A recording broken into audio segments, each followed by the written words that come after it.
Hello everyone, welcome back to another stream. Hope you're all doing well. Astanex, El Degusto, Troy the Catfish, Graceful Aurora, Errant Vice, Mercy, welcome on in. Nice to have all of you once again. So, yesterday we watched a couple videos about Mikola potentially being a fairy, where Farum Azula could have been before it fell to the lands between, like when it got broken up. Then we watched a video on runes in Elden Ring, which wasn't as impactful as I was hoping it would be, but it's all good. And then we finished off with what seems illegal but isn't actually illegal within the Golden Order with Jake Light, and why modern MMORPGs suck and how to fix them with Josh Strife Hayes. So, as you can tell by the title of the stream, today we're going to be looking at The Secrets of the Sunlight Altar by Diamond. And then we have a video queued up by Smoughtown on the royal blood of the twin princes, Oceiros and Ocelotte. Then following that up, we'll look at Dark Souls, Filianore, and the Ringed City by Wacky. And I haven't watched anything by them before, or Diamond. And then we'll finish up tonight with the Irithyll Paintings Explained by Honored Madman. This one's been suggested quite a bit. I know it came out only a few days ago. And then after that, we'll look at Baldur's Gate 3 was a wake-up call. And so this one seems to be catching some traction or gaining some traction in the round. So it'll be interesting to look at. I haven't played Baldur's Gate 3 yet. I kind of don't really intend to, just because it doesn't really seem like a game that interests me particularly, and not that I have like anything against it, it just doesn't capture me, I guess. So anyway, Marsha Rave, welcome in, and Ponyboy, nice to see you again, Ulcerated, and then Beans and Rice. How are you all doing? These live streams feed the need to sit around a bonfire to discuss and hear stories of great adventures and knowledge. Good evening, chat. Thank you. You're very opinionated about those paintings. Yeah, I'm kind of sure it's going to stir up a lot of discussions. Beans and Rice is bringing back Swell. You hope you can stay awake long enough? Ooh, maybe I should add in some jump scares to keep chat awake. Alright, so let's go ahead and dive on in. Oh, it's 4 a.m. there? Ooh. You should be playing Fear and Hunger rather than Baldur's Gate. I haven't even really heard of Fear and Hunger, if it's a game. I've obviously heard of the concepts, but I digress. You didn't hear no bell for lore? Alright, so since we didn't hear no bell for lore, let's go ahead and go into the next round with Secrets of the Sunlight Altar by Diamond.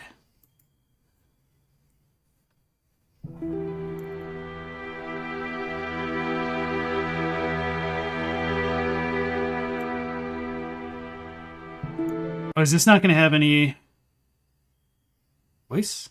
Oh, I pause. Maybe I should read this out loud. Okay, maybe I do. Alright, hold on.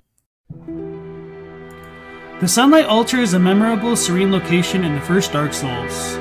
The statue is particularly recognizable, recurring in the second and third games. The structure is beneath... Hold on, let me lower this volume slightly. Alright. The structure beneath the altar is fairly simple, supported by a pair of buttresses reminiscent of Anor Londo. Where's that buttress? I don't know. But have you ever looked across at the altar from the other side of the bridge? Hey, Tyler. The building is much, much larger. A direct comparison of the two structures reveals just how different they are. It's kind of funny to point this out. We can see exactly where the switch occurs when we exit the Taurus Demon's arena. The larger building can also be viewed from a different map, Darkroot Basin.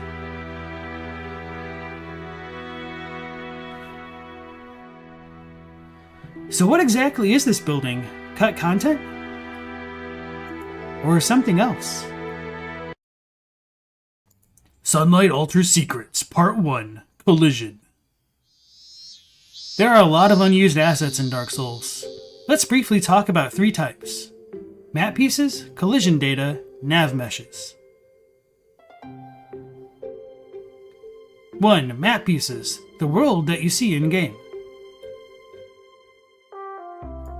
2. Collision data. Geometry that defines the boundaries of the world.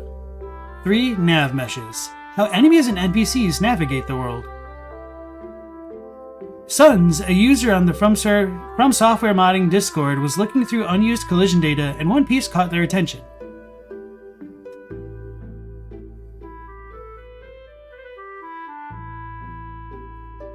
This piece, blah blah blah.hex, has an obvious connection to the mystery building, the buttresses. Buttresses.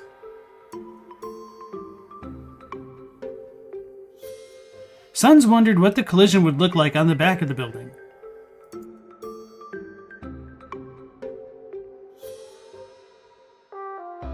When scaled correctly in Blender, it was a perfect fit. It is pronounced like butt? Okay. Obviously no balcony is visible in the final game. Do we have any more information on what the mystery building was supposed to be? Yes, because the unused collision wasn't actually found in the Undead Barish's files. It was found in the depths. The collision, odd as it may seem, is linked to this room, the dining hall and the entrance to the depths. The first connection was the lower balcony on the unused collision. Beneath the dining hall, next to this pool of water, there's a small area loaded, but not visible.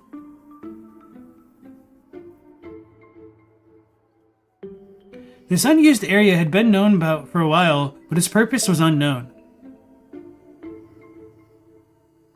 The connection may seem tenuous, but it was enough to view everything in a new light.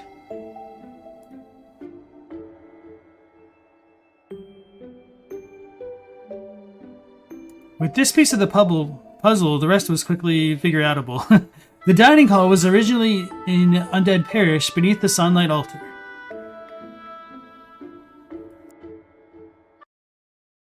Sunlight Altar Secrets, Part 2, Connections. This conspicuous structure next to the Sunlight Altar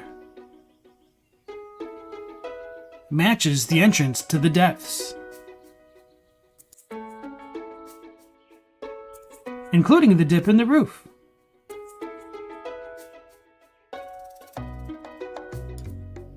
The depths entranceway is awkwardly angled to connect these two previously separate areas. Seriously, it's awful. This window also matches perfectly.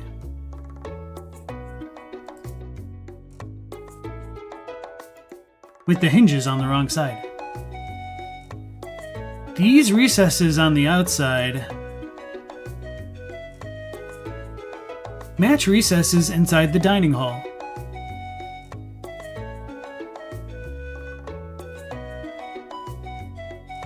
The position of the fireplaces inside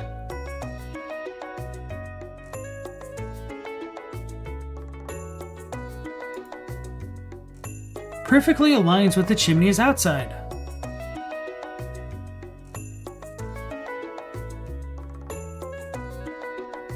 These discoveries help make sense of some unused content in both areas. If we look over the edge of the Sunlight Altar, we find these curiously placed logs.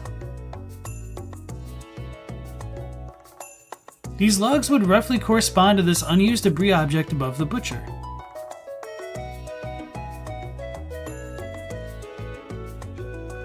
This unused nav mesh on the dining hall roof has a noticeable hole in it.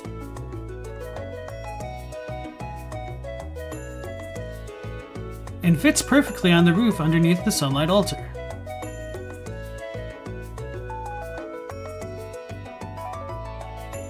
The picture is clear. You can take the plunge from the Sunlight Altar through the roof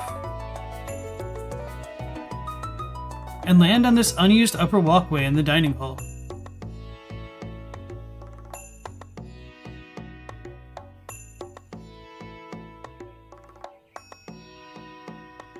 The roof nav mesh also extends over the side to where the split level balcony would have been.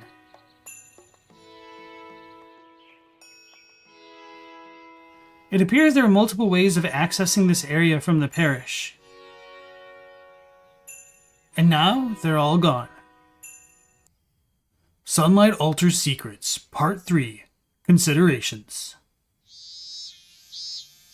Some of these discoveries fit with the dining hall being in the parish, and other elements were clearly added after the move to the lower bird. Some don't make sense either way.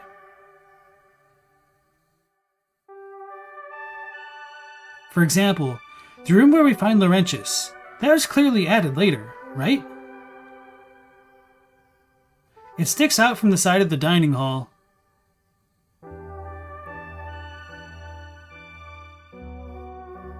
And wouldn't make any sense with this exterior. However, the roof of Laurentius' room has collision. You can walk on it.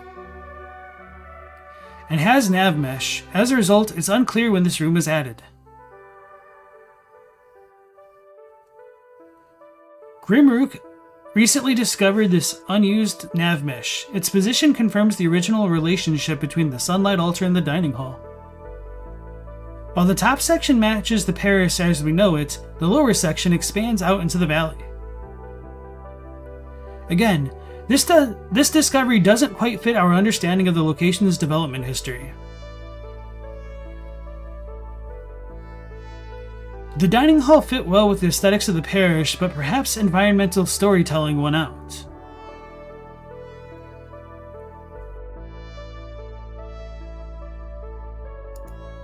With the butcher and her meat disposal chute leading to a sewer area full of corpses. Instead of having two sewer areas, they may have decided to merge this idea into the depths. But this is just speculation. As often happens when investigating cut content, solving one mystery unlocks a dozen more.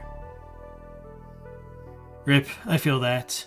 Thanks to Suns, King Boar, Haha, Illusory Wall, Grimrook, and everyone in server name. Alright, so that was not what I was expecting, but it was still a good video. Very informative and to the point. Not a lot of fat on that at all. As a matter of fact, I don't even know if there's really anything worth cutting. If anything, just adding a few seconds here and there just to have the text up a little bit longer. But yeah, no. Really well done by Diamond. So I wonder if that's the main focus of the channel. It seems like a really small one. Let's go ahead and see what else they have to offer. Oh, this is it. Okay.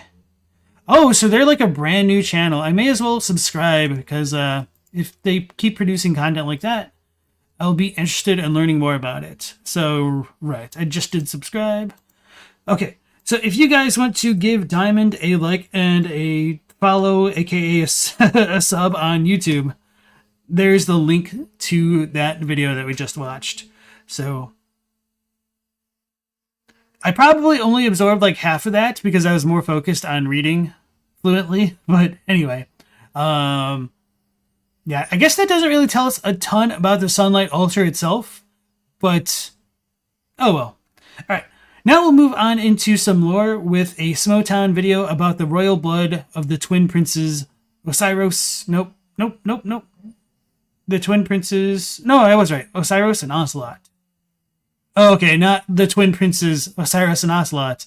The twin princes, and Oceiros and Ocelotte. Sorry for reading that weirdly.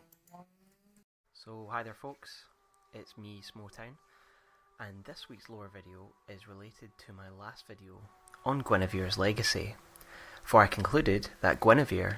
Alright, so this is obviously an older Smoughtown vid, so the volume is really low. I bumped it up as high as I can make it now, so I'm going to start the video over and play it, and I might just turn down my mic audio in relation to this after the fact, so bear with me. So hi there folks, it's me Smoughtown, and this week's lore video is related to my last video on Guinevere's legacy. Okay, it doesn't seem that bad. That Guinevere and the Queen of Lothric are one and the same. This video will look at her royal bloodline through her marriage to the King of Lothric, Oceiros. We will examine the deluded king himself, along with their youngest, Ocelotte, before moving on to the twin princes as well. For me, the logical starting point when examining the royal family is by looking at the description of Prince Lothric's ashes, for they state, the Lothric bloodline was obsessed with creating a worthy heir, and when this proved impossible, resorted to unspeakable means. Suffice it to say, the path to linking the fire is a cursed one indeed. So a lot of lore there in one small paragraph, but we can take from this description that eugenics was first and foremost a concern of the royal family. It infers that it was for this purpose of linking the fire. Ironically, the worthy heir or Lord of Cinder we meet in game is neither particularly virile nor has any interest in linking the fire. The auto subs are working their magic again. Potato varial. That totally distracted out of what I was gonna say. Eugenics. Oh, right. Dragons. So yeah. I do wonder if the whole idea of eugenics and Oceiros' fixation on creating an heir to link the flame with a dragon infusion is meant to coincide with what might have been going on with Dark Souls 1 and Priscilla's potential relationships to Gwyn and Seath and Gwendolyn and all that kind of thing. And in Dark Souls 2, they do kind of succeed with Shanalot, but apparently it's still a failure, so like, if anything, it shows that Oceiros knows nothing of his history, despite doing a lot of research into it. What an interesting joke you messed this setup to. Yeah, so Beans and Rice was asking, Clown Scum was asking who the hell gives a crap about an Oxford comma, and I was saying that they will in that instance. But anyway, even though that's not technically an Oxford comma situation, it's just one thing that comes to mind. Errant Vice thinks it's cool that of the 4 Lords of Cinders, Lothric's is a stark white soul, while the other 3 are blackened. Let me double check what that actually looks like.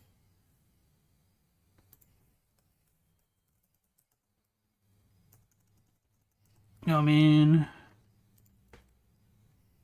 Lord of Cinder might be faster.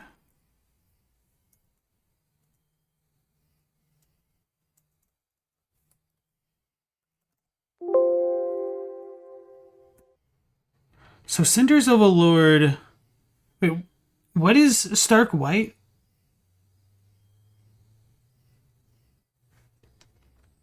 Oh, so you're saying like the actual ashes of the others are like blackened? I don't think it looks that different.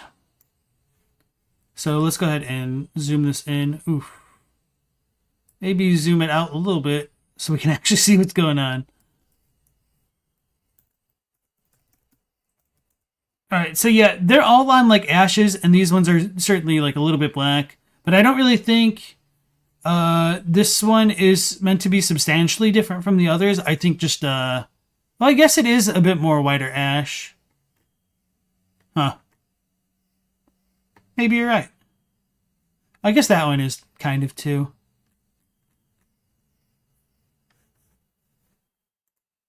Lothric was the new kid among the Souls of Cinders? Maybe. We don't actually know the order that they got, like, that they linked in, but certainly Lothric and Lorien do seem as though that they should be, like, the most recent with the kings.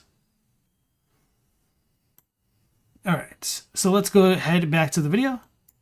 But I will come to the Prince Lothric later. The head of the family, King Oceiros, was certainly no exception to this obsession, and would later become known as the Consumed King, consumed by his ambition to create a worthy heir. His soul tells us that Oceiros went mad trying to harness his royal blood for a greater purpose, leading him to the heretics of the Grand Archives, where he discovered... Alright, let's go see what kind of a build he's rocking here. Ooh, a faith build. Disgusting.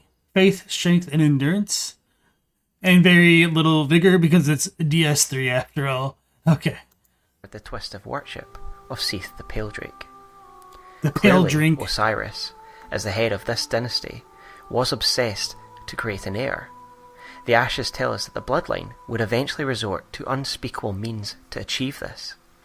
This will obviously be a part reference to his worship of Seath the Pale Drake, and all that came after. As I've said, I'll come on to Prince Lothric later, but at this point it's important to keep in mind that he was intended to be a warrior and a Lord of Cinder, whereas conversely, he was weak and feeble and cursed, and he would also reject his duty. To me, this is the type of failure that would lead to the bloodline resorting to unspeakable means. Oceiros was led to the Grand Archives following his many failures. But who were these heretics referred to? Well, most likely they were the Crystal Sages and the Scholars. These seem to have been cultists and researchers of the Pale Drake magic, led by the Crystal Sages. We know there's a long history of people becoming obsessed with Seath the Pale Drake and his sorceries. Oh, that's funny. So his dialogue was extremely, or like his voice levels were extremely low there for a second. Let me back up. And the Scholars. These seem to have been cultists and researchers of the Pale Drake magic, led by the Crystal Sages. We know there's a long history of people becoming obsessed with Seath the Pale Drake and his sorceries. So he said, I think that we know that there's a long history of something relating to Seath, and maybe it was like Ocelotte and Seath. I don't know. Anyway, Aaron Weiss said, you're not sure what the Japanese text says, but you think it's interesting Ocelotte has the same name etymology as Shanalot, ending with lot, and their connections to dragons as children of them. That's an interesting thing. I'll look that up as we watch the video. Dating back to Big Hat Logan, we know that the Crystal Twins appear to have carried on his work, for the Crystal Scroll states, Secret Crystal Scroll of the Grand Archives of Lothric. These sorceries are the work of the Pale Drake, Seath the Scaleless, whom Logan is said to have met, a branch of sorcery that has been carried on by the Crystal Sages. Crystal sorcery is therefore Seath's legacy, started by Logan when he came to the Duke Archives in Dark Souls 1. The Sage's Big Hat even tells us that the Crystal Twins are considered to be his successor, and we can see this not only with their works with crystal, but also with their very appearance, which obviously takes after Big Hat Logan. The twins studied the crystal magics carefully, and they concluded that Logan's enlightenment came from his contact with the primordial crystal, for the crystal. Well, after playing Elden Ring for so long, after I hear primordial, I'm just like, oh yeah, the current. Nope, wrong game. So anyway, sorry for all of the failed search pings. I did look it up, and yeah, Shanalot, I almost like said it in the Japanese fashion, and Ocelots both have like the roto thing in Japanese. So yeah, that is true that the Japanese is consistent in that regard as well. Hey, Hilton enthusiast, I hope you enjoy your mac and cheese, and thanks for stopping by. Soul Spear states, according to the Crystal Sages, old Big Hat achieved enlightenment within the Regal Archives, where he came to the quintessence of sorcery in the facets of a certain crystal, that being the primordial crystal from Dark Souls 1 that gives Seath the Scaleless his immortality. So not only did the Crystal Sages teach us about the magics itself, they also studied the origins of the magic and how Logan came to develop it. We also know that the twins experimented with the application of crystal with different objects. Their rapiers are a fine example of this, because their description states, the crystals boost the magic damage inflicted by the sword, and the item discovery of its wielder, fruit of a lifetime of research conducted by the sages. So, we know that they studied crystals their whole lives and experimented with it in different ways. There is also evidence to suggest and infer that they experimented on Gertrude, who was imprisoned in the Grand Archives, and at the very least, we know for sure they defiled her artifacts, for the crystal chime reads, a sacred chime once the possession of Gertrude, the heavenly daughter, and defiled by the scholars of the Grand Archives. The power of crystals granted the scholars a degree of success. In this case, their work enabled the chime to be suitable for casting both miracles and sorceries. This shows that Gertrude's possessions were used in experimentation. What is interesting here is the description makes it clear it was the scholars who were the ones that experimented with this, meaning the research into Seath, and most likely his heretical worship, was not limited to the twins, but was also prominent amongst the scholars. This is a substantial lore drop, for we know from the Ring of the Scholar that they represent one of the 3 pillars of the king's rule, maybe explaining why they have custody of the heretical Gertrude. However, they themselves are described as heretics in the Oceiros soul description. I think that there is evidence that their heretical practices were known to the other 2 pillars, who distanced themselves from the scholar and strengthened ties with one another. The Miracle Blessed Weapon states, "The knight is one of the 3 pillars of Lothric, said to have strengthened ties with the High Priestess, after the scholars acquired the Grand Archives. We can therefore see that 2 pillars that represent tradition moved closer together. To me, this suggests that the heretical worship and the practice of the scholars was known. We know that the twins were no doubt the ones who led the scholars down this path of research, for their soul description states that they acted as spiritual mentors to the scholars of the archives, as well as their actual physical presence here, or one of them. Oceiros' desperation after his failure to produce..." I'm going to double check what item he just mentioned that was. Sorry.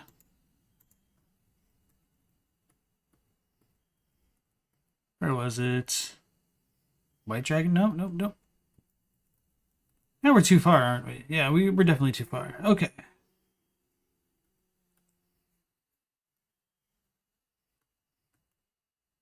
Fudge, I lost it. We can therefore see that 2 pillars that represent tradition moved closer together. Alright, so a little bit further. Blessed Weapon. Okay. Death, after the scholars acquired the Grand Archives. We can therefore see that 2 pillars that represent tradition moved closer together. To me, this suggests that the heretical worship and the practice of the scholars was known. We know that the twins were no doubt the ones who led the scholars down this path of research, for their soul description states that they acted as spiritual mentors to the scholars of the archives, as well as their actual physical presence here, or one of them. Oceiros' desperation after his failure to produce a worthy heir led him to the works of the scholars and the twins. We know that Seath's magics educated him, for the White Dragon Breath description reads, "Seath's research seemed to strike a chord with old Big Hat, who in his mad derobed state made divine works such as this his own. Oceiros was no doubt edified by this." So, edified means instructed, spiritually in some cases, and it was no doubt heretical teachings of the scholars, which made him become obsessed with Seath the Scaleless. One further thing to note is the use of the word divine, which to me suggests that Seath was considered to be a godlike being, and was worshipped through a pseudo-cult amongst the researchers. But why was Oceiros obsessed with Seath? How could he give him the power to create a worthy heir? Well, we know that the dragons were immortal. Logan in Dark Souls 1 tells us that Seath is a true undead, thanks to the primordial crystal that he pillaged. His soul also seems to have survived in some form or another to the time of Dark Souls 2.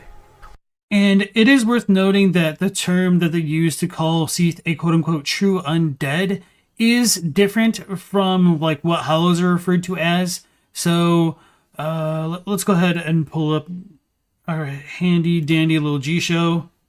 So the term for the Hollow in Dark Souls and whatnot is Moja. Well, is it that one? Should be. Okay. And like the first character means like lost kind of, and then the next one is like a person. So like they're a lost one, like literally. But this is like also associated with dead and death rather. And so it could be taken literally that like the Hollows are dead because they are kind of undead, but What's used for Seath is Hushi, which is like literally no die. Not yen. So, immortality, eternal life. So this first... Wait. Does it not give me the kanji breakdown? Okay. So the first character is like no, the next one is die. And so Seath's form of immortality is different from that of a hollow because he's effectively unable to die, whereas like the hollows are dead, technically speaking, but they're just not obliterated, I guess. Might be one way of saying it. All right.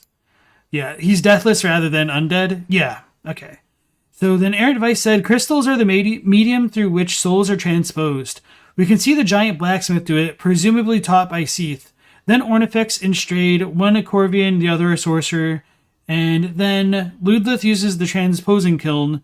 The means of using crystals to mess with souls is probably how Oceiros and such got all messed up physically. Yeah, I agree with that. You'd also point out that Domhnall, who sells boss clothes, is in possession of crystal weapons and such. Yes. Elder Gusto says, Seath did have a fragment of the King of the God Soul and inspired the Dragon Schools of Magic, essentially. A Prometheus figure for mages and witches. True. He is considered like the grandfather of sorcery. At least in Dark Souls 2, it is hinted that Seath could have been the first one to have begun soul transposition, but we don't necessarily know if he did teach the divine blacksmith of the gods in Anor Londo, or whether or not that was just another technique created separately from Seath. So there is a little bit of ambiguity in those origins. And Tony Pepperoni, welcome back to the stream. So yeah, so far I do think Smoughtown's making a lot of really interesting observations. My knowledge about like the inner workings of the Kingdom of Lothric is a little bit weak, just because like I never really felt much of a reason to delve that deeply into this side of the lore of Dark Souls 3. Oceiros is not the first to seek the power of the dragons in a quest for greater power and longevity.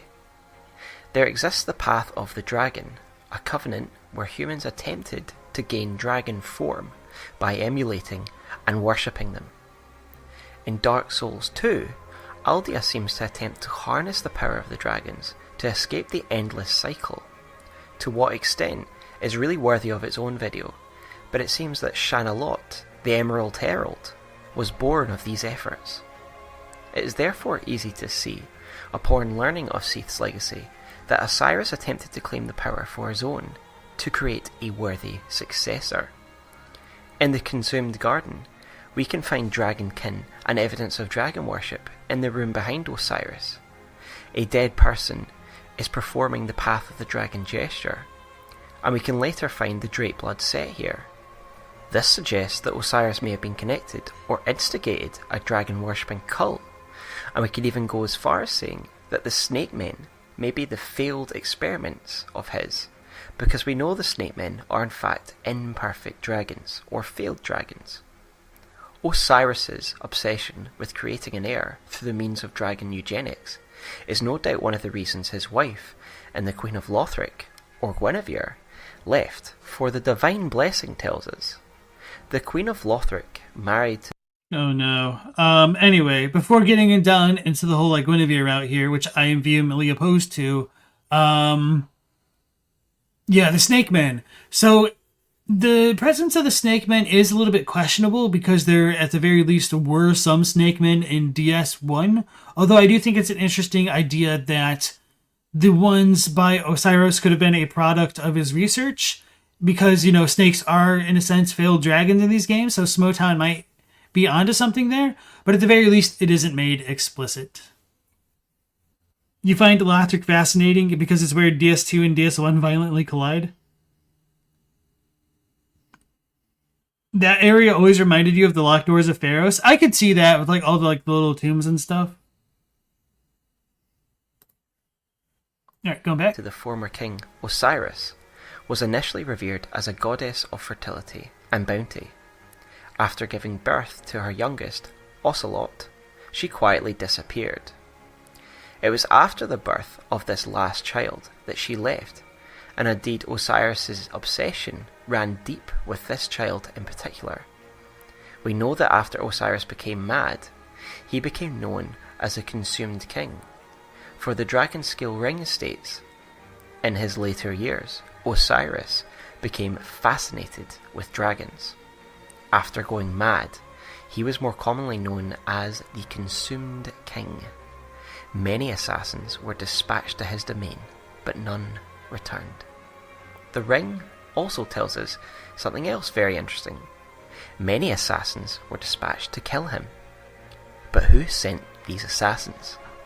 Well, I initially read domain as Lothric, so I assumed it was the rulers of other realms. However, I now read it that the realm or domain that they were sent to was in fact the garden of his name, because this became his domain or his home. Indeed, we see it was a ruin covered with toxic and undead hollows. To me, it also appears to be quarantined, for we find cathedral knights at entrance locations. It could be that the royal family sealed off Oceiros' domain in an attempt to contain his madness.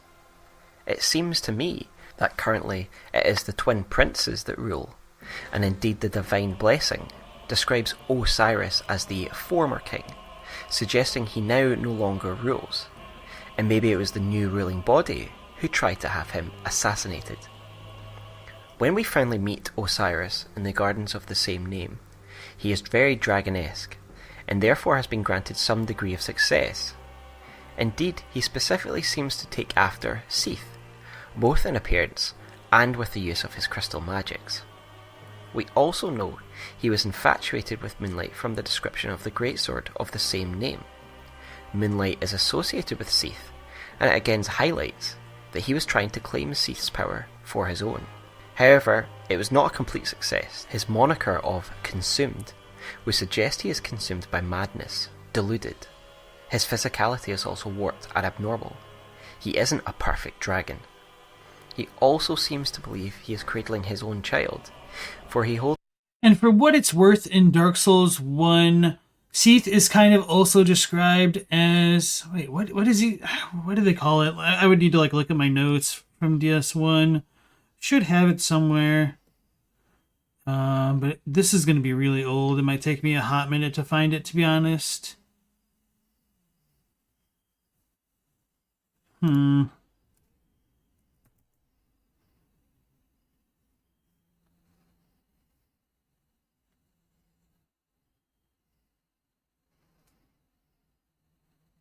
Give me one more moment. Otherwise, I'll just kind of give up. He's kind of described as being lost or blinded in a way, and I'm just full on blanking on what he's called right now. So it shouldn't be this far away in my notes. Oh,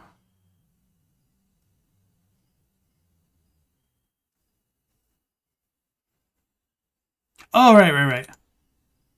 So he's called Moshu in Japanese, and so with Seath being literally blinded, I think that's meant to signify his kind of spiritual blindness in failing to attain enlightenment and to fail to see literal enlightenment. And so he's just kind of gone and been consumed by his own madness, kind of similarly to what happens with Oceiros here. So I wanted to welcome back in Jay Dixon and Spencer Hartman. Nice to have both of you guys again. And Necropolis, I don't remember if I said hello. I know I was having a Smoughtown talk for a minute there. At the end of the world, many tried to transcend the apocalypse by ascending to dragonhood, but we instead got a ton of serpent failures.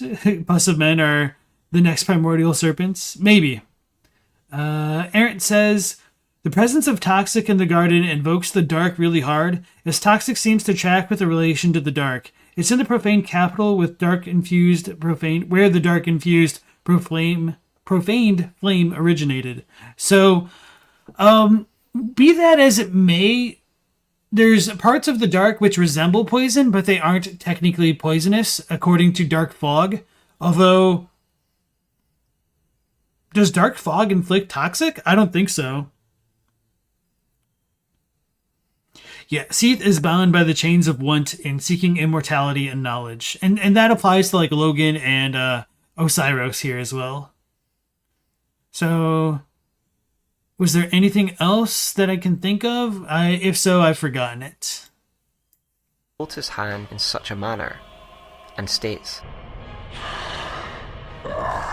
You ignorant slaves.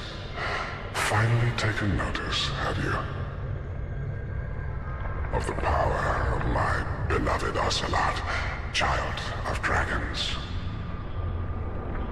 His use of power and beloved seems to suggest that his son, Ocelotte, is the culmination of his life's work, a worthy successor.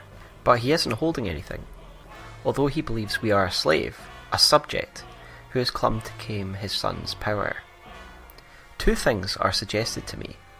One, that he is simply mad, and he doesn't realise there's nothing there. But also Seath the Scaleless was blind, and Oceiros seems to resemble the Pale Drake. Could it not follow that he is also blind? His eye socket. It is also worth noting that Seath did have some control over like illusory magic, because to even face Seath, you need to go over these invisible crystals. So maybe you could headcanon that something similar is going on with Ocelotte. But to be fair, it's not like we actually see Seath turn invisible either. So anyway.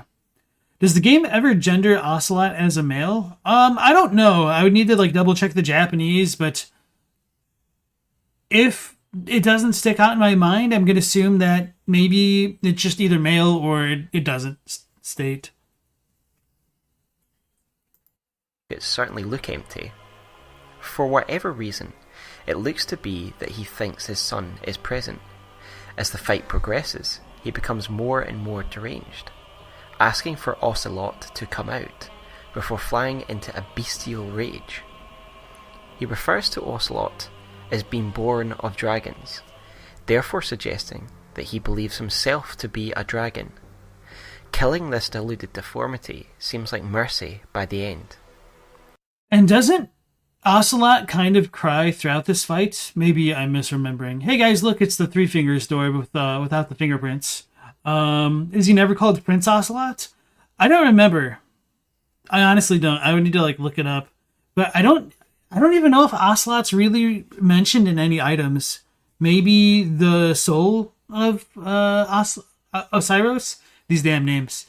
Metal Gear Solid reference. That is pretty much the only thing I can think of every time Ocelotte comes up, even though it's spelled a little bit differently. Prince-a-lot. Right. But where is Ocelotte? Well, we know he's a boy, and his father states he is born of dragon. To me, this suggests that he was conceived when Oceiros was in his quote-unquote dragon form. Also, it may be nothing, but note the similarity between Ocelotte and Shanalotte. Perhaps the endings of these names has something to do with the fact they are both born of dragons. Ocelotte is dead. To me, this is the logical conclusion. After the loss of his last hope, he has been driven insane, and he is broken and over the edge. But how... Alright, sorry for all the sound effects there. I was like literally just looking up for Ocelotte in all of the items, and he only ever appeared in the Divine Blessing, which he's non-gendered here directly. So unless there's something else in dialogue, he doesn't really show up anywhere else as far as I'm aware. Or maybe he could just be mentioned not by name and just like hold a prince with the other princes. I don't know. But anyway. Yeah, a baby model was cut from the game. He can't hold the Ocelotte because he's liquid? Maybe. And also welcome back to the stream, Nectarine. Yeah, Zoli has a video of the cut Ocelotte model. Maybe we'll watch that really quickly after this one then. How did he die? Well, one, and this is the least likely to me, Oceiros killed him through his experimentation. Most likely to me is that the child died in birth, or just after. Why do I think this? Well, the Divine Blessing states that the Queen left after the birth of her youngest. Would she not at least wait until the child was older? Or take it with her? Also, the timing would make sense. The miscarriage or caught death of an infant would certainly be enough to make a wife leave her deluded husband. Secondly, if the child was also conceived after his transformation, surely they would have given birth to an abomination. Seath the Pale Drake was an albino dragon, an infertile one. That is even if dragons reproduced in the first place, which I highly doubt anyway. If a half-albino dragon man tried to conceive a child, what are the odds of the child being well and healthy? None. He is cradling air as he would a newborn, as he probably did his stillborn child, and this has driven him over the edge, and driven his queen far from her home. A sad tale, indeed. Remember that... Okay, so it's a Lance McDonald video. Thanks for the clarification. And yeah, so this is a little bit unfortunate that Smo is going a little bit off base, but I don't really blame him because it's very easy to miss the sound effects of the baby crying in the Oceiros fight. Actually, I wonder if I have footage still on this hard drive.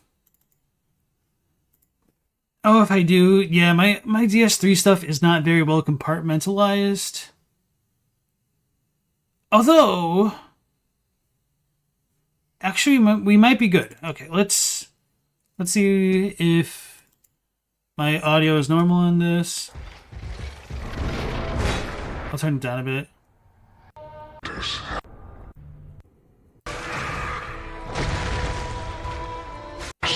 Are you hiding? Okay. Where have you gone? Are you hiding from me? Come out. Come out. Don't be afraid. You were born a child of dragons. What could you possibly fear? Now. Ocelotte!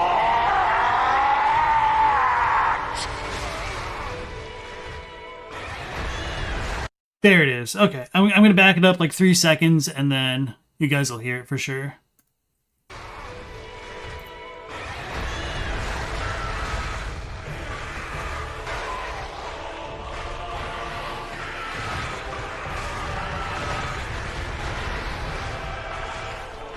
Bruh, why is it not pausing? Okay. It's so weird. Okay, whatever. I don't know what's going on with VLC. So anyway, the crying child is kind of easy to overlook just because of all the screeching that Oceiros does himself, but it is definitely there. Seath has a lot of tentacly and clammy children. Very true. You can't believe we can hear Murgo all the way from Yharnam? Exactly. I mean, the infant cries of a great one, am I right? To call someone like Shira or Priscilla abominations is a bit mean. This is my conjecture. Feel free to disagree, but this is what I like to believe the story of Oceiros and his youngest child would be. If we go back to the... Alright, I can appreciate the fact that he's saying it is conjecture.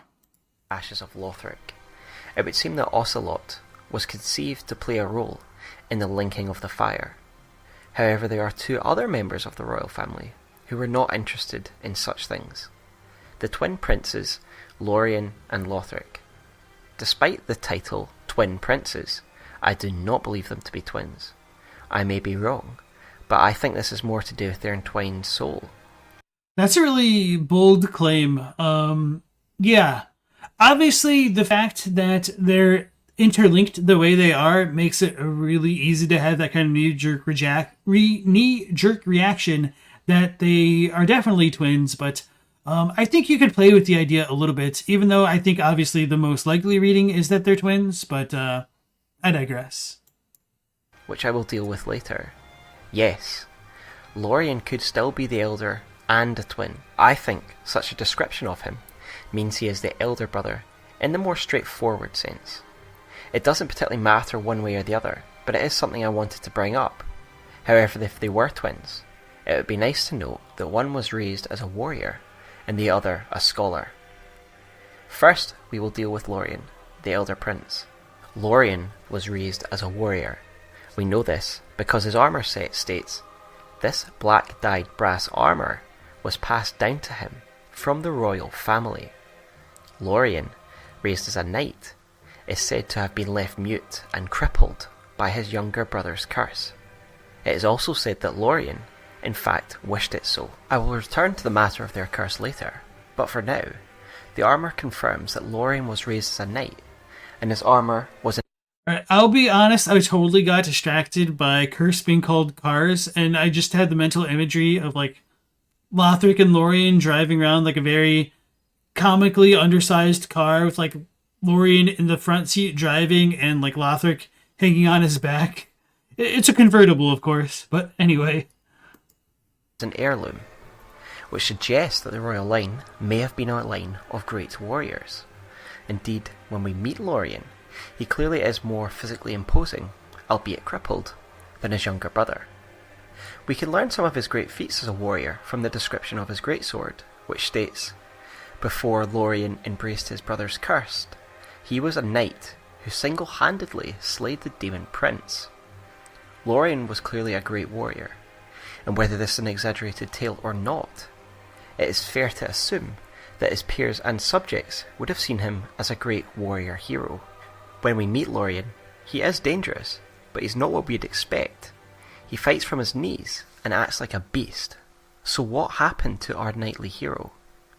Well, both item descriptions talk of his brother's curse, which he himself willingly embraced, which emphasises the brotherly bond that these two had. What is clear is that he sacrificed his body and his voice, and this is the reason we see him like he is in the game. Lothric, the younger prince, is the bearer of the curse, who Lorien embraced. Lothric is the younger, sickly brother of Lorien. Where Lorien is strong, he is feeble, but it is clear he possesses a potent mind. It seems, in keeping with the family's obsession with worthy heirs, great things were expected of Lothric, so named in honour of the kingdom itself, and his outfit, the prayer set, tells us, "The prince, destined to be a Lord of Cinder, was cherished by the royal family, despite being born into illness, a frail and shriveled child. His swaddling clothes are made of aged, coarse cloth, used in an ancient prayer, and are all he has ever worn." Lothric was loved by the royal family, probably the favoured child of the bloodline. Lorien's commitment to his younger brother is a clear... I do think it's kind of funny to say that Lothric is the favorite child of the bloodline with the whole Oceiros and Ocelotte situation going down below. But, yeah, I digress. And Sarcastic, welcome back into the stream. Indicator of this. He was destined to be a Lord of Cinder. Cynical though I am. And now every time I hear, like, destined, I'm like, oh, destined death. Yes, of course, I see where you're going with this.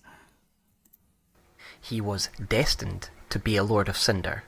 Cynical though I am, Destiny in Dark Souls to me is a device used by those in power to force a duty upon someone else, i.e. the chosen undead, from... And that's kind of really funny to think about in relation to Elden Ring now, so many years later, because of the way that Marika and Radagon are able to impress a duty as a curse upon others. So... looks like Smo was a little bit ahead of the curve on this one, huh? Hey, Spencer, thanks for reminding people to not forget to like the stream. I appreciate that. Dark Souls 1, and it therefore suggests to me that Lothric was raised as a noble sacrifice to Link the Fire. We know from the Ashes that the bloodline was obsessed with creating such. However, he was not born physically strong like his brother, and he grew to be feeble. His special blade, which was forged for him, never saw use, for its description reads, "Prince Lothric's straight sword, blessed by Emma with potent magic." Young Lothric was meant to be a champion, and was expected to wield this platinum sword, but some things will remain distant dreams forever. We can see that Lothric was expected to be a champion, wielding this mighty and dazzling sword, proving himself to be the Lord of Cinder and the champion of the kingdom he shares a name with.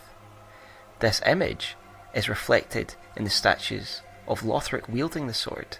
This was clearly the ideal that was behind the prince.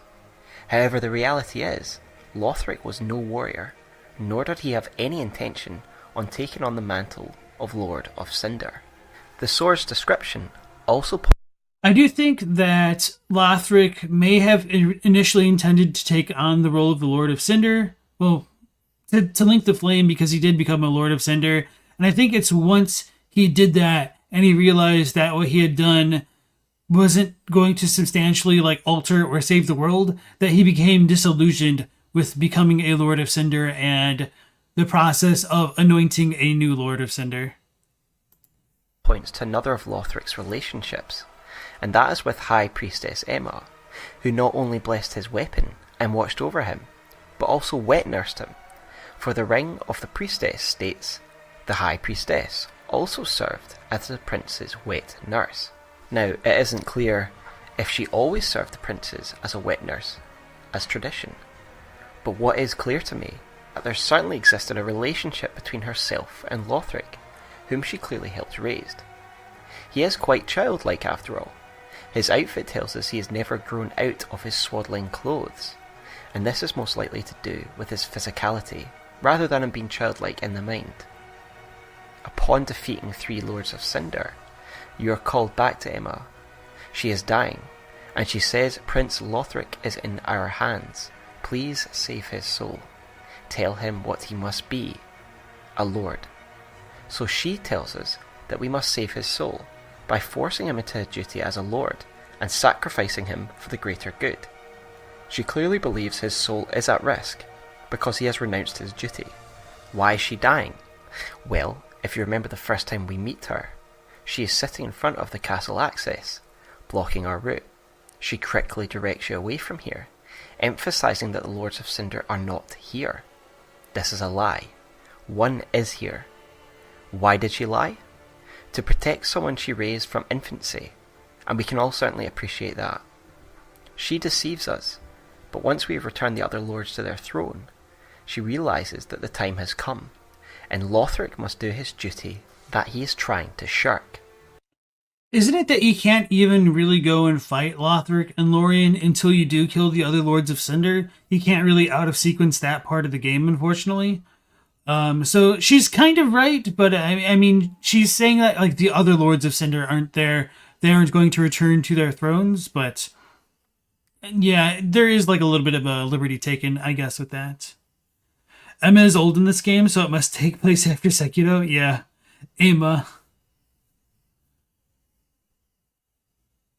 You know, Orlando in Elfish or whatever means Skyhaven. Does Lothric mean anything?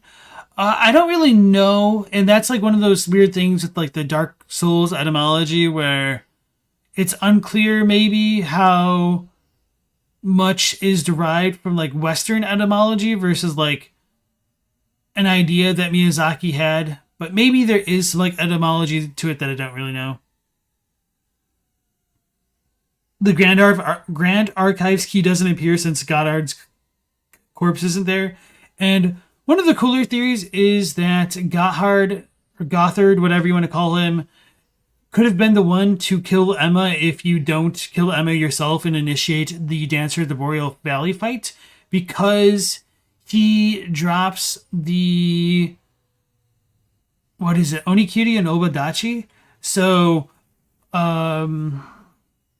his little short sword could essentially just mean lady killer or old lady killer. And so, Ubadachi. What did I say? Obadachi? Yeah, Ubadachi. That makes more sense. I'm Oba. Well, yeah, Obasa. No, anyway, that's totally wrong. So anyway, Onikiri and Ubadachi could mean demon killer and lady killer. And obviously, I don't necessarily think it should be understood literally, but there is that potential. He doesn't drop those? The one with the other two drops them? He drops the twin swords. Okay, I'm just misremembering then. So they... Okay. These belonged to Kamui, who looked after the prince. So... Okay. Yeah, I guess I just don't remember enough of the DS3 item placements for me to make that full story, but I do know that is a theory that...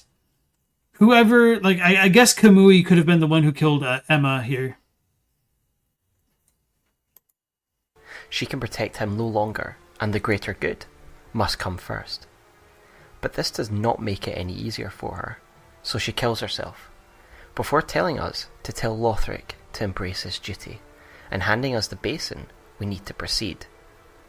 Lothric will not come willingly. He says, "Mind you, the mantle of Lord interests me none.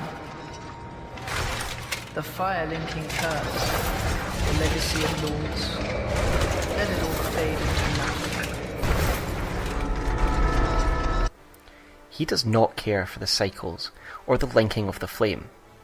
Their soul also tells us the two princes rejected their duty to become Lords of Cinder and settled down far, far away to watch the fire fade from a distance. The princes are waiting this out, watching the fire fade from the comfort of their throne room. They disagree with their preordained roles. But why? Well, one of the princes, who I assume to be Lothric from his dialogue, seems to have had a tutor growing up, for the spell Soul Stream tells us the first of the scholars doubted the linking of the fire and was alleged to be a private mentor to the royal prince. This scholar was clearly the first of the group that would become the pillar of the same name. This we could take as fact. However, the language used here is highly reminiscent of a previous character, Aldea, scholar of the First Sin, brother to King Vendrick of Drangleic. Everything I have said and will say about Aldea is highly speculative, so absolutely feel free to disagree with my argument. And I think the Aldea thing is supported a little bit more strongly in the Japanese, but I don't really feel like I need to get into that too directly here. I did want to refer back to the Soul of the Twin Princes, because I do know a lot of people think that Lothric and Lorien never linked the flame because of this description, and there is a slight discrepancy in the Japanese. So the two princes rejected kind of, I would say like this, like the Otaru is like their status as a lord of kindling. So even though like Taru does technically mean like to be, so they are rejecting their being Lords of Cinder essentially, or Lords of like kindling. And so that's a little bit different than rejected their duty to become Lords of Cinder. Because they use to become here, it makes it sound as though like they never were. But I feel like even with that said, the English can still be fine if you take it to mean they rejected the duty of Lords of Cinder to go back to their thrones. So I don't think this is like the worst thing, but I do know it has definitely given some people a completely different impression than what I think was intended by the developers. Eldegusto says, well, you think Aldea could be the teacher scholar. You also think it could just be some other less freakish scholar. So I think this goes back into the whole idea behind Soul Geyser. Wait, what's it called in 3? Oh, no. I'll just look it up in DS2 and then look up the Japanese for 3. Okay, Soul Stream. So in Dark Souls 3, Soul Stream uses the exact same kanji for Soul Geyser in Dark Souls 2, which shouldn't be... Oh, wait, no, that's items. All right, so this is Dark Souls 2, and this is Soul Geyser. It's the exact same thing here. This blasphemous spell is a family heirloom of Lord Aldea's. It was designed to do some magic crap. So Soul Stream... The first of the scholars doubted the linking of the fire. So this is like literally the first scholar was like a doubter of flame inheriting or linking the flame. And so it is also said that they were a kind of like secret mentor of the prince. So yeah. I guess it could be princes, but it doesn't really matter. So like the first of the scholars, it's pretty similar idea when you have like the scholar of the first sin. So there is that little bit of ambiguity, but I think when we take that in conjunction with Soul Geyser being the exact same thing and it's supposed to be an Aldean heirloom, maybe you could make that suggestion that Aldea could have been their teacher. And if so, I do think it is very disappointing that we don't have more references to Aldea, whether it be a corpse or somebody like saying, oh no, Koth, your dying wishes. Or not Koth, but oh no, Aldea, your dying wishes. Kind of similarly to the way that Iria speaks of Koth. So to stream, thank you. Do you think it's possible Lothric could have been experimented on to become a dragon/crossbreed as well as Ocelotte? He has claws and a cinder state that his bloodline was obsessed with creating a worthy heir and resorted to unspeakable means.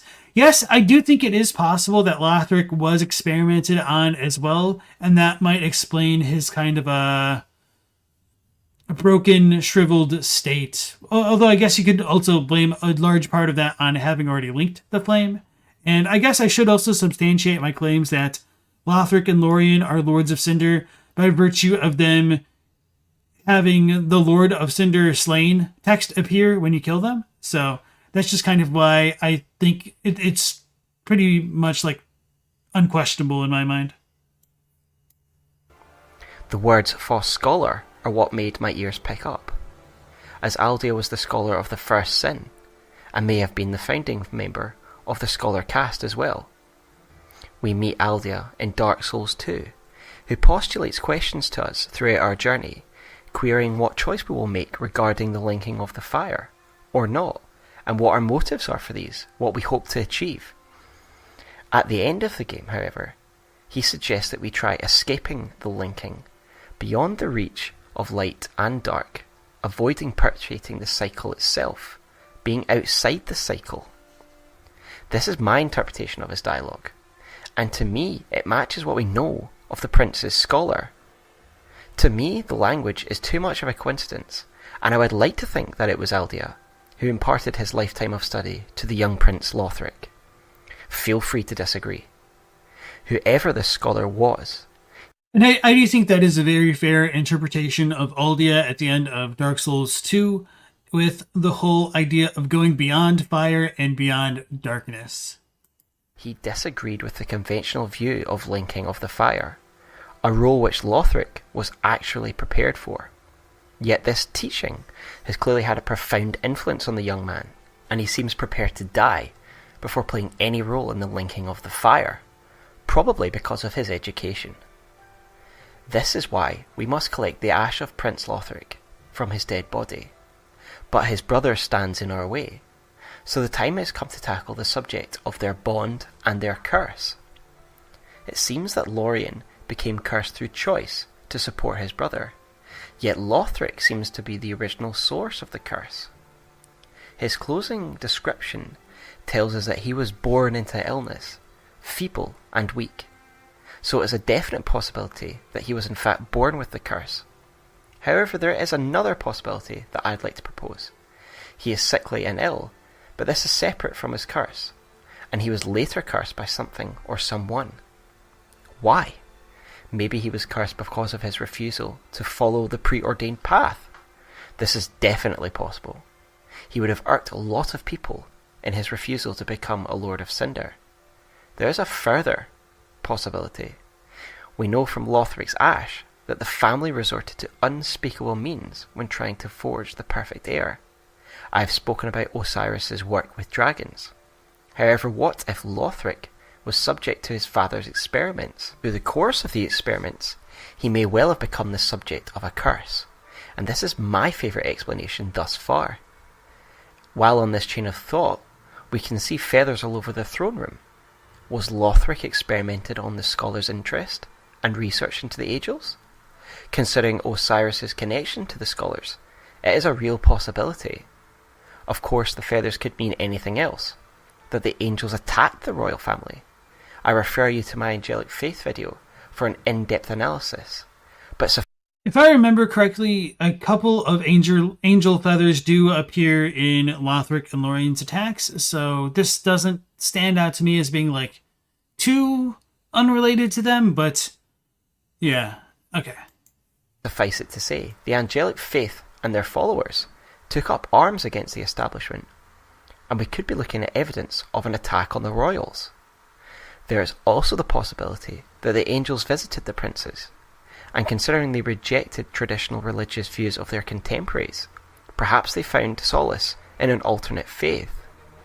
My favourite is still the possibility that the feathers are the remnants of an experiment, and shout out to my many viewers and commenters who put me on this track with their comments. Whatever the reason, Lothric is cursed, and to me it is a unique curse, not the undead curse. Lorien, from... And so, another possibility is that the curse that Lothric himself could have been inflicted with could have been a curse of linking the flame, and for whatever reason, it doesn't seem as though linking the flame completely incinerates or destroys whatever it comes into contact with, which I guess is kind of true even in Dark Souls 1. Like, even though Gwyn is kind of a hollow, like, he's still there. So maybe the idea was that Lothric could link it, and if Lorien were to share his soul with him, maybe that would allow Lothric to not be completely consumed by the flame, and all of that stuff maybe would have allowed them to tame the flame, but it obviously doesn't really work. And I think it should be fairly intuitive to assume that Lorien probably still had facility over the use of his legs when he was fighting like the demon princes. And so once he became linked to Lothric, that may have been when he lost the use of his legs as well as like his voice. But anyway, as Nectarine said, in the immortal words of Aldia, no matter how litty, how bussin', an L will remain an L. No cap. For real, for real. For whatever reason, decides to embrace it. However he did it, this curse is what made the bond between the two even stronger, and their conjoined soul states. A curse makes their souls nearly inseparable. So the use of the plural here shows us they once had individual souls. But the curse has bound it together. As their souls have conjoined, so has their weapon. We can make the twin princes' sword when we have both their weapons, combining them together. This sword's description states, sword forged from the reunion of the inseparable swords, born from the souls of Lothric and Lorien, the twin princes. Their union is rooted in a curse and perpetuated by grief. The swords unite as their souls do. The sword reinforces the fact that the curse is the reason for their current state. The latter part suggests that grief is the reason they continue to be united so. But grief for what? Their fate? Or the fact they were meant for a role they never wanted? As we enter the throne room, Lothric says, "Oh dear, another dogged contender." This suggests we aren't the first to attack them, and Lorien is the first to come at us, loyally protecting his brother, who he willfully became a cripple for, and we would expect no less. When Lorien... I'm a little bit surprised, at least Smoughtown hasn't made the point yet, that just like with Oceiros, Lothric and Lorien could have had assassins sent after them.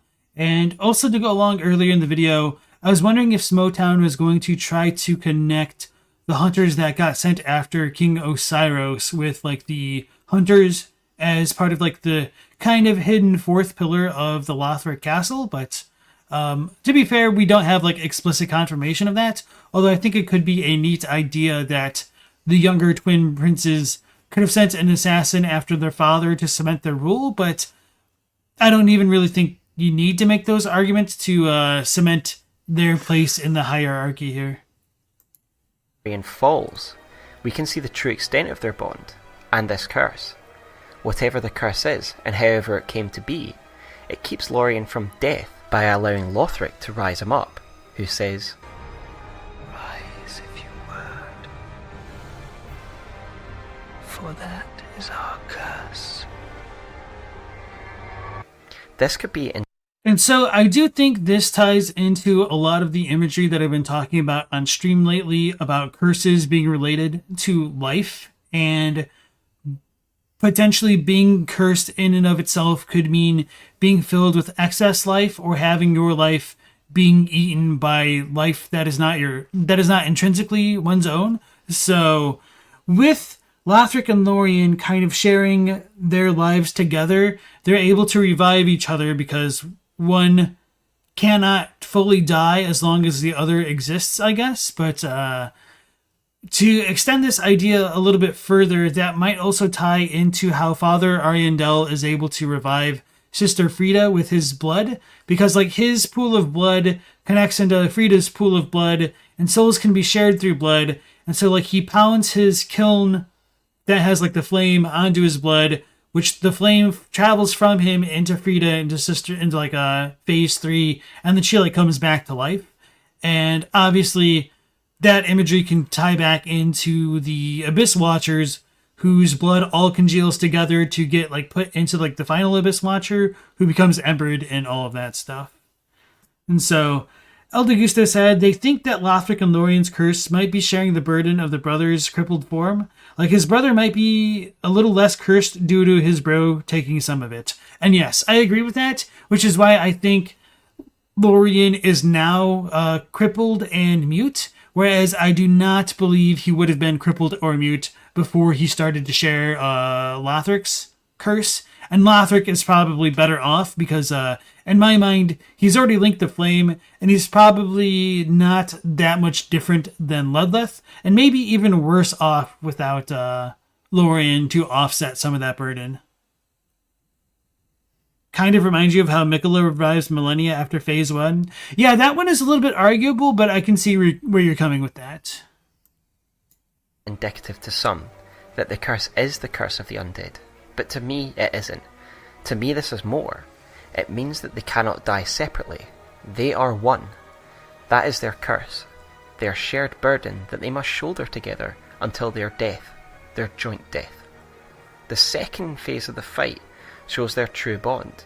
They fight as one, Lorien's great strength, augmented by his brother's magics. This curse has not only enfeebled them, but made them one being, a Lord of Cinder after all. To me, the details of their curse is largely irrelevant, aside from the fact that it's debilitating, both physically and mentally, for Lorien especially. What is more important is how it gives real form to the bond between these brothers. It is a physical embodiment of their love for one another, and they become inseparable, as they probably were anyway, but in a more physical sense. At least Lorien, and maybe both, accepted the consequences of this, but nonetheless, they wished to be together forever. Lorien was a strong warrior and a royal prince, yet he gave everything up to be with his brother and to help shoulder his burden. I believe this to be Lorien's motive, that he wanted to support his younger brother through his curse, his younger brother who he clearly loved. And in a lot of ways, their relationship is one of the very pure examples of behaviour, especially with regards to Lorien, that we see in Dark Souls. It makes this fight all the more tragic to me. A strong but ultimately handicapped man fights us to defend his beloved feeble younger brother, yet we must strike them both down. The Ashen One kicks and beats a crippled man and his crippled brother. More news at 11. Hey Teen Sith, welcome into the stream. Yeah, this is an oldie, but it's still pretty good content, I will admit. El Degusto said, his experiments could have been to make a perfect prince at the result of having a broken twin, like the movie Twins with Arnold and Danny DeVito, and Lothric got fed up and gave up perfect might. Maybe, it's help us, bro. Hey Stella, nice to see you again. So, yeah. Twins. So yeah, that is kind of a funny comparison with Danny DeVito being like Lothric and Arnold being like Lorien. For no other reason than they have a duty they need fulfilled. A duty they wanted nothing to do with. So thanks for joining me there, guys. That is my take on the Lothric royal family and my analysis of the curse of the twin princes. Now I hope you enjoyed that. If you have any comments regarding disagreeing with my arguments, please feel free. There's quite a lot of speculation and conjecture in that one, but that's fine, and that's what is great about this game. I have some more exciting stuff coming up on my channel, guys, so feel free to subscribe and like, and stick around for the new content that's coming. Thank you very much. Yeah, after this video, Smoughtown would go on to cover Armored Core 6. So yeah, this video is 6 years old. I'm going to give it a like because it did have a lot of good content. Because I'm certainly not as familiar with like the inner workings of the Kingdom of Lothric specifically, so I enjoyed just kind of him spelling out a little bit of that stuff for me. But yeah, okay. Smoughtown is a longtime friend and regular content creator that we look at on this channel. So go ahead and give him a like if you liked it, and a sub if you aren't subbed for whatever reason. So, okay. Next, we'll move on to a new video by Wacky, Dark Souls lore, Filianore, and the Ringed City. I almost said Winged City. And Wacky is not a channel that I've heard of before, so let's go ahead and see where this goes. Yeah, we just need some more context about Lothric and Lorien being the Rebus and all that stuff, don't we, Nectarine?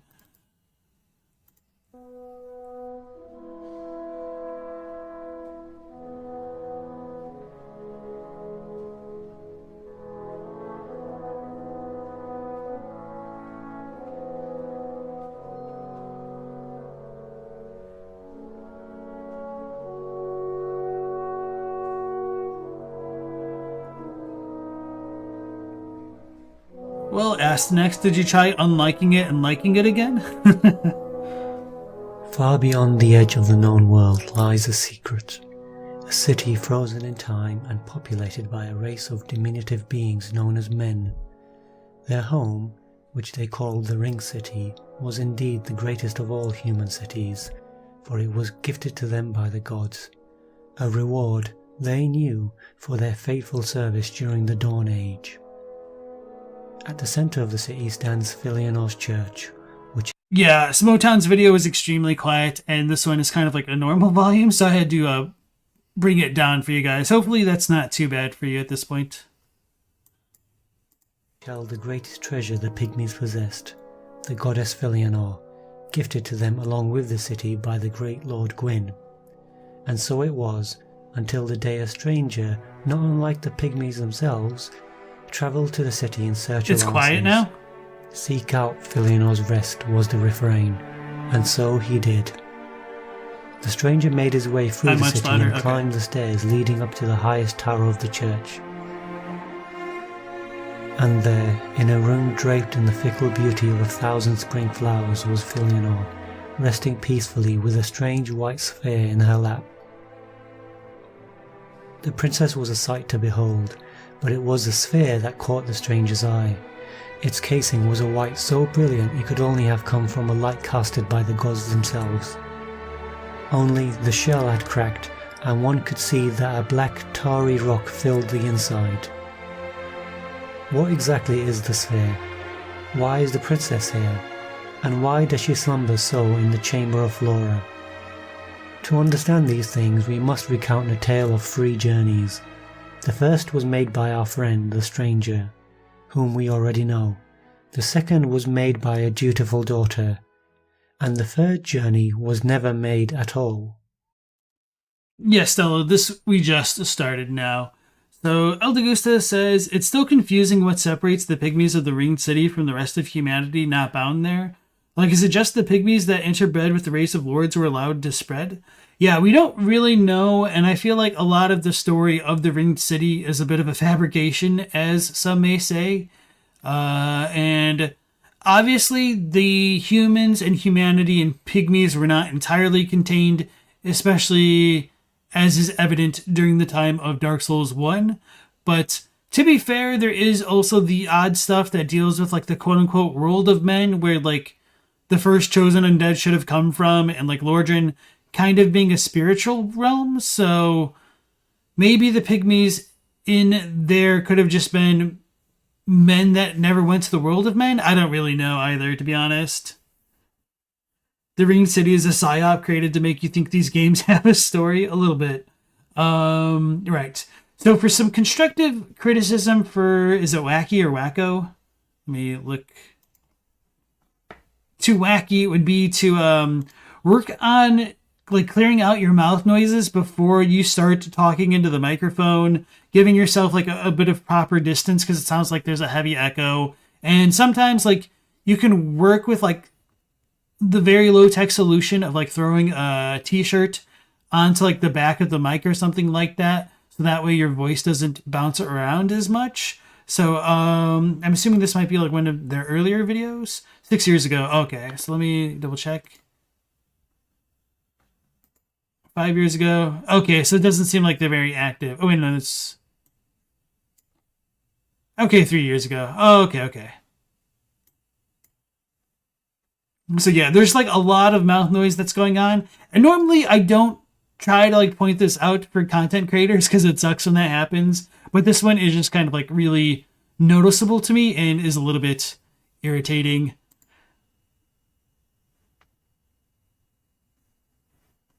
Some of the Silver Knights are undead in Dark Souls 3, and in 1 they seem to not even be related to humanity, but being of the clan of Gwyn. So at least in Dark Souls 1, some of those Silver Knights are definitely like illusory knights created by Gwendolyn in that version of Anor Londo. I don't remember if you actually have Silver Knights showing up elsewhere. Certainly the Black Knights do, but in 3, it is interesting because I think somebody on the chat the other day said that the Silver Knights are affected by the Hollow Slayer Greatsword, which is not what I would have imagined.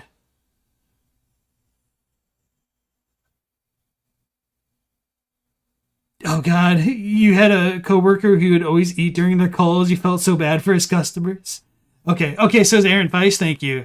Yeah, I'll need to like remember to test that out eventually. Which I mean, I'm probably not going to, just because you should know from farming the 30 proofs. I mean, I farmed the proofs, but I think I just used like Henri's straight sword. I didn't use like the Hollow Slayer, although maybe that would have been a good idea. Okay.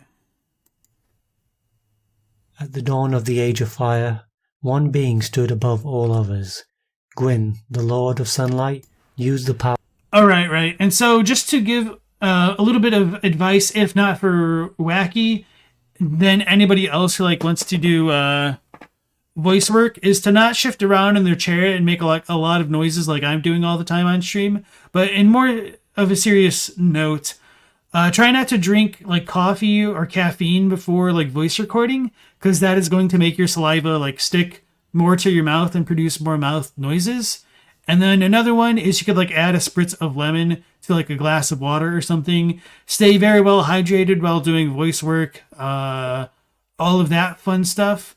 And now another interesting bit that I learned fairly recently is that if you project your voice and talk louder, that will give you and or producers more room to get rid of the quieter kinds of mouth noises, because your voice will be relatively louder in comparison to the mouth noises. So that way, if you do lower the gain or whatnot after the fact, the mouth noises will be lowered, but your voice, since it's at a higher level than normal, will become more normalized, and so the mouth noises will be less noticeable overall. So those are some very basic tips, but they're very good ones.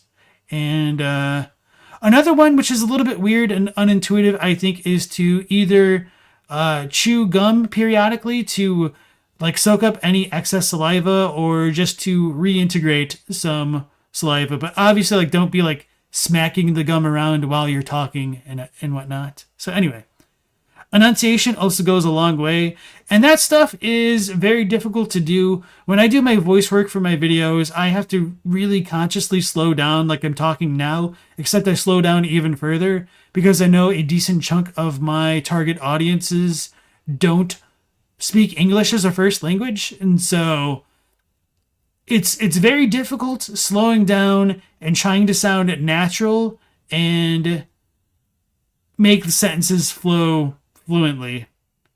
Yeah. Okay. Going back to the video now. One being stood above all others. Gwyn, the Lord of Sunlight, used the power of his great soul to overthrow the everlasting dragons and bend all creation to his will. The great Lord Gwyn held the power of light in his hands, and all throughout the world the adherents of Gwyn recognized the pure white coronet as the symbol of his power. Gwyn stood at the peak of existence and marvelled at all he had wrought, his symbolic white circlet taking precedence over all life, and with him stood the great beings of the age, his ever-faithful knights, the Witch of Irithyll, Nito the Undead, Seath the Pale Drake, and lest we forget, the small race of men. One by one, the great beings of the age paid tribute to the Lord of Sunlight and took their anointed places in the new order, and Gwyn was generous to all who served him, granting them each a domain to rule in Lordran, the land of lords. All that is, but to the race of men. For mankind was different from the other great lords, while the others each had a... Okay, so maybe my subtitles here were like blocking some of the text, but I did just notice that he had like a source appear on screen where it's like the source soul of something. For mankind was different from the other Darkstalker great lords, cost while the dialogue. others Okay. each had a soul born of light and fire. Men possessed a unique dark soul, with a nature that opposed the others. Indeed, Gwyn saw the dark heart of men. It's true, they'd fought admirably during the war against the dragons, but who could laud the efforts of such an untrustworthy folk? He knew, deep inside, they were naught but creatures of envy, and one day in a mad lust would seek to usurp his throne and plunge the world into an eternal darkness. So he hatched a plan to rid himself of this nascent threat once and for all. Using their lust for power against them, he would offer... Alright, man, this music is very loud in comparison to his voice. So Stella said you don't know if you'd call Nito undead exactly, and that's kind of true as far as the Japanese goes. As I mentioned earlier in the stream that hollows are called moja. Nito is called shisha, so let's go ahead and pull that stuff up again. So, see, here we have moja for hollow, and let's do our good old, like, shisha for dead. So this is the character for death, and this is the character for like one or person. Shasha. Anyway, and dead person, the deceased one, dead casualties. So the way that FromSoft is like using this terminology, they're differentiating Nito as a true undead one from the hollows, which are like undead ones. So this is kind of a bit of a fantasy term used in this specific setting. Well, I should rephrase this. Like, shisha is obviously a real word, but its usage here is not that of the real world version of this word. So, okay. For each of the pygmy lords a crown so they would call themselves king, while granting them a great city to rule over. But the pygmies' kingdom would be, in truth, their gilded cage. For Gwyn used the strength of fire to cast a seal over the pygmy's soul, forever containing the dark power that lay therein. But he would go further still. He desired not for the pygmy lords to ever leave their city, so he crafted a unique talisman, a talisman that would hold the city in Gwyn's gleaming white embrace, separating it forever from the rest of the world and ensuring the dark soul would forever be contained. But by itself the talisman wouldn't be enough, for unlike the gods, the power of the talisman could not last forever.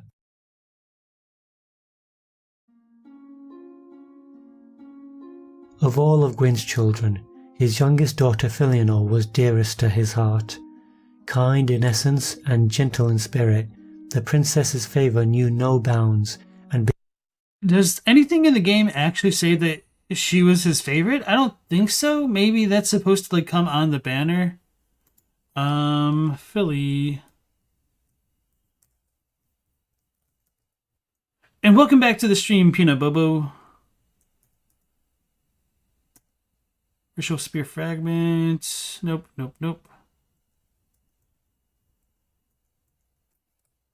What is this item called?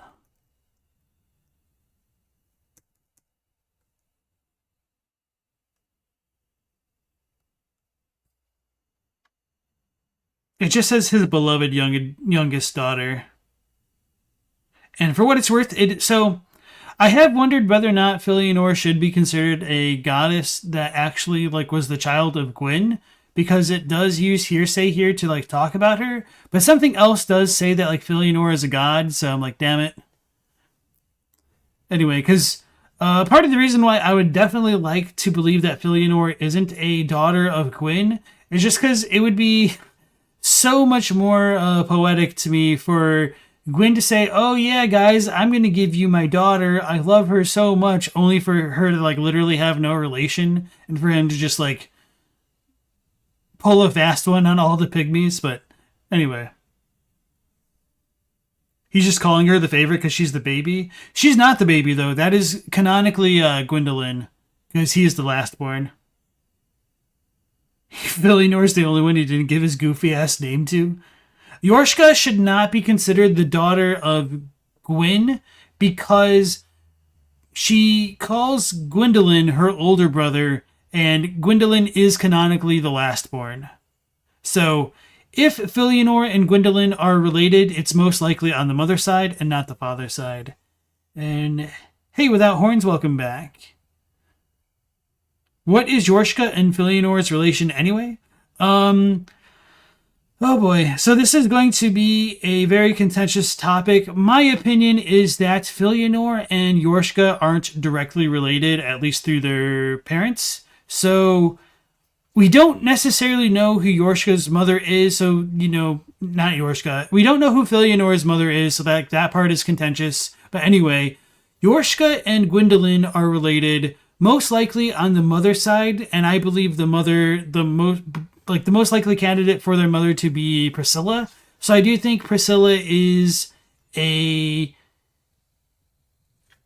concubine or former wife of Gwyn. We don't really have the particulars. And I think she was given to Gwyn by Seath for, Gwyn and Seath's interest in trying to, prolong linking the flame and whatnot. Well, obviously, they didn't link it at that point, but they might have tried to come up with a system which would allow them to have, a perfect fire keeper, which they could then use to link the flame, but maybe it doesn't ever really work out for them.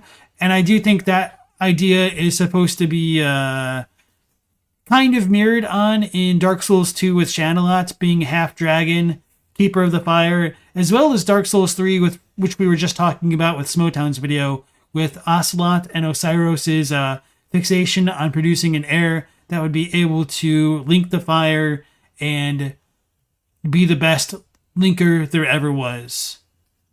To link them all, Pokemon. Anyway, Right. Yorshka and Filianore. So, Filianore might still be related to Priscilla, but her father would be Gwyn, and Yorshka's father could be somebody else. Maybe a fun fan theory of it being Priscilla plus Xanthus King Jeremiah. Priscilla does make the most sense for Snake Legs, unless Frampt is the mother. And so, what does Filianore have that seems more draconic? Some suggest she has scales, but is that it? It's mostly just that, but it would also be if, at least for me, if Priscilla is the mother of Gwendolyn, and Gwendolyn is related to Filianore, then maybe Filianore and Gwendolyn have the same, parents. And so, if Gwendolyn is half snake and has scales, what about Filianore? But anyway, the other Filianore stuff would be that she's she's got weird eyes that we never see, and I don't really know. I'm not super big fan of that theory, just because I don't really like Filianore in general, because I'm did she lose the annals of history? How come we never heard about her in the other two games? It's making your head spin? Yeah. And so, to make your head spin a bit further, I should add in the context of Priscilla potentially being related to Seath, because Seath is the pure white, pale dragon, and Priscilla is called the so Seath is called the pale drake, or the white dragon, and Priscilla is called the pure white half dragon. And so if she's a half dragon, who is Priscilla's other parents? We don't really know, and it could have been a human for all we know, or maybe it was a god. It's all up in the air. I'm not racist against Filianore. I mean, I like the Nameless King, but screw those pygmies. They should all get eaten. I don't know. Bestowed a great bounty on all who knew her. Filianore had a unique kinship with the land. She loved flowers and herbs of all kinds, and enjoyed nothing more than walking amongst the lush flora of a forest. The very land itself seemed to renew in her presence. Right, let me back up to the first claims that he was making about Filianore. Oh, youngest daughter, Filianore. Okay, that's fine. Of all of Gwyn's children, his youngest daughter Filianore was dearest to his heart. Kind in essence and gentle in spirit, the princess's favour knew no bounds, and bestowed a great bounty on all who knew her. Filianore had a unique kinship with the land. She loved flowers and herbs of all kinds, and So El de Gusto jokes, but I have had somebody on the comment section somewhat recently say my channel's the most racist they've ever seen. I'm like, what are you talking about? And it was on the One Reborn video. I'm like, I have no idea. enjoyed nothing more than walking amongst the lush flora of a forest. The very land itself seemed to renew in her presence. From the greatest tree to the smallest flowers, they all grew faster and stronger from her mere touch, for Filianore was born with a very special gift. Her crest was a life-giving ornament of young grass, a badge every knight in the kingdom would be proud to bear. And those that fought bearing Filianore's crest on their sleeves were often rewarded with a gem of young grass dew. And any warrior blessed to receive such a token would be graced with increased stamina. For Filianore's gift was the ability to raise endurance indefinitely, or to put it another way, she was able to grant infinite stamina, and for this the young princess was cherished by all. So this feels like a very large amount of headcanon that's presented as fact. I'm going to go ahead and pull up some of these descriptions just so I'm not entirely misremembering this stuff. Filianore. Alright, that doesn't really say too much. Divine Spear Fragment. So, a green rusted ornament of young grass, the crest of Princess Filianore. The spears of the church watch over the princess's slumber. Yeah, this doesn't really say that.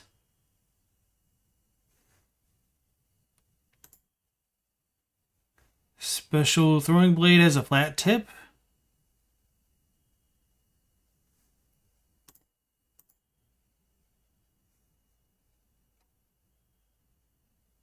Alright, I'm gonna look at armor because I don't think anything talks about Filianore in armor. Okay, maybe there's a little bit. Oh, of course, Shira.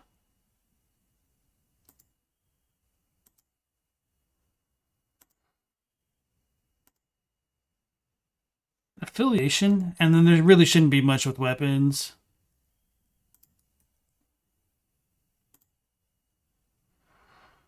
Crucifix of the Mad King.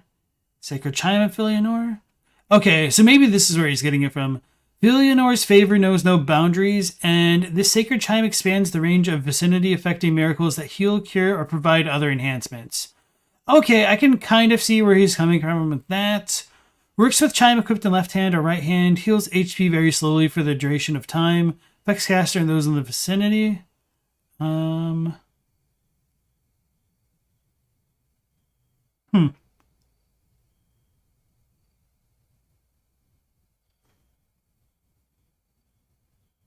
Okay.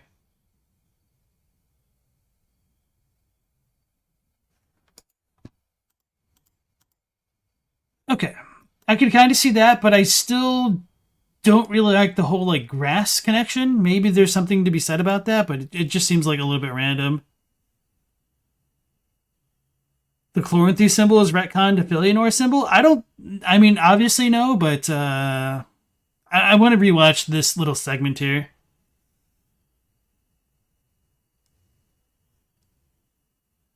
Due to the fact that moon goddess associations were already a strong culture trait of the gods before Gwendolyn, it really seems one of his wives had to be a moon goddess. Maybe. We do have the weird eclipse symbolism occurring in Dark Souls 3 at the least. But it does kind of annoy me that we don't get it more in Dark Souls 1. I don't know if I've ever really gone out and looked at the sun illusion in Anor Londo and compared it to what happens after it gets dispelled. That might be worth re-examining on my end. All right, I'm gonna back up the video a little bit. All right, yeah, I'm gonna back it up even further. The very land itself seemed to renew in her presence. Yeah, I absolutely hate these kind of claims if they are not textual. If you were to like phrase this as supposition based on like the Filianore chime, and it's not as though he has like a source here like he has in other parts in the videos. So that is just really frustrating and a little bit unexpected, to be honest. Land. She loved flowers and herbs of all kinds, and enjoyed nothing more than walking amongst the lush flora of a forest. The very land itself seemed to renew in her presence. From the greatest tree to the smallest flowers, they all grew faster and stronger from her mere touch, for Filianore was born with a very special gift. Her crest was a life-giving ornament of young grass, a badge every knight in the kingdom would be proud to bear. And those that fought bearing Filianore's crest on their sleeves were often rewarded with a gem of young grass dew. And any warrior blessed to receive such a token would be graced with increased stamina. For Filianore's gift was the ability to raise endurance indefinitely, or to put it another way, she was able to grant infinite stamina, and for this the young princess was cherished by all. Gwyn had his talisman to seal the power of the dark soul within the... So can anybody verify more like those claims there, especially towards the end about unlimited stamina? Because that just seems completely unsubstantiated, and maybe it's a little bit taken at liberty based off like the Half-Life boss encounter mechanics, or Half-Light, whatever he's called.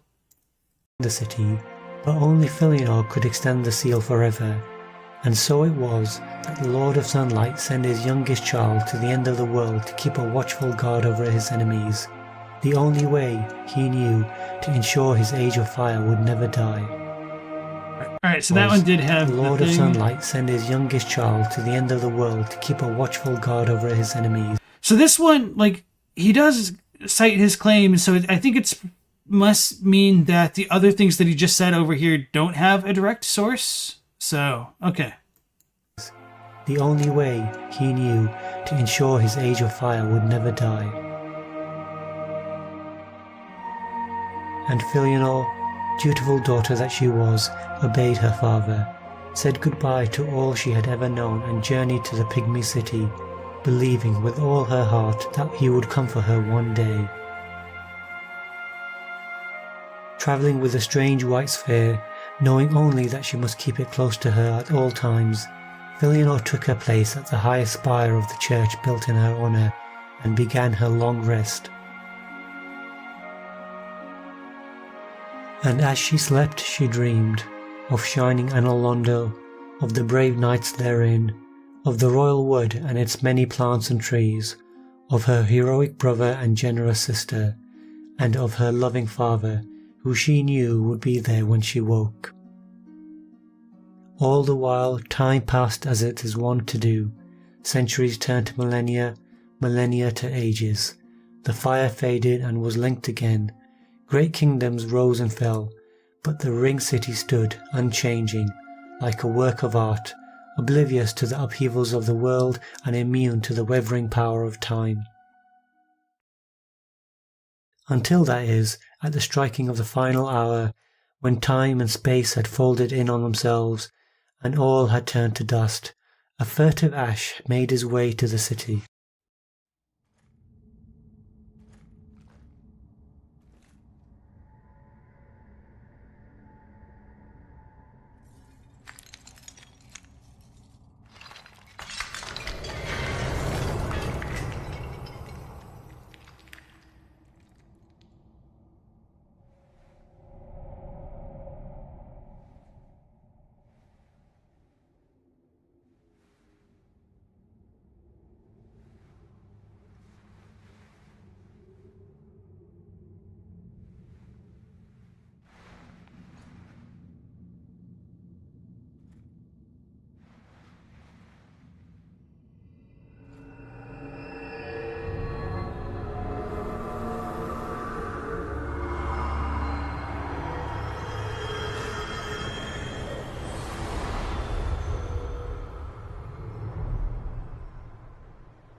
You just noticed how her crown is similar to the Firekeeper's? Yeah, some people believe that the eyes of a Firekeeper could have come from her. In her final moments, the princess woke, not to the warm smile of her father, but to a look of bemusement from a creature with no idea what he had just done.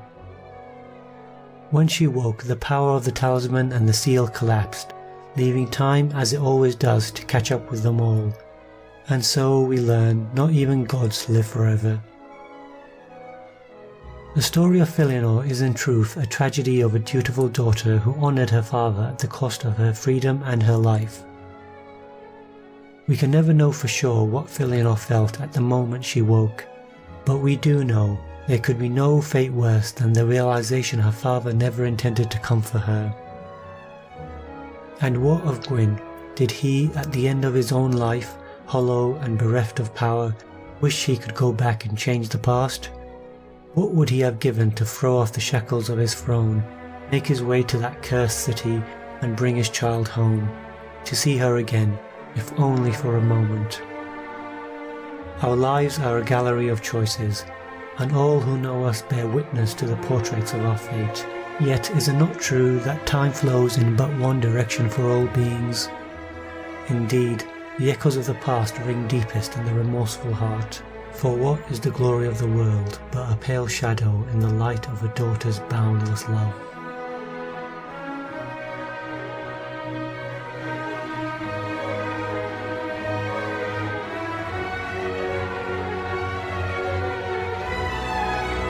Hey Scalweezy, welcome back to the stream.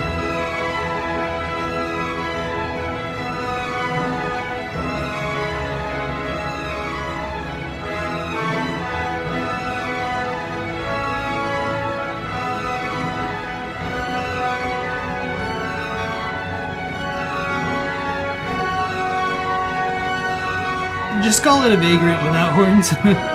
Everybody says it looks like a vagrant. Your security egg. Hey Wesley Sosa, nice to see you again.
He really just wanted to put that entire song in his video.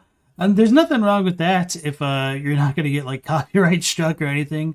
But anyway, I'm going to do something a little bit rare and not really like the video because I really dislike the points that were presented as fact, but were just kind of more speculation or conjecture relating to Filianore.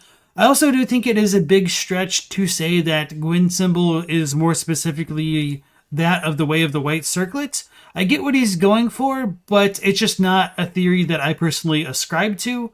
And so I do prefer it when videos are more explicit about this stuff just being a theory rather than kind of a presentation of fact. So anyway, I'm going to link it into the chat nonetheless. And if you guys enjoy it, I do encourage you guys liking it.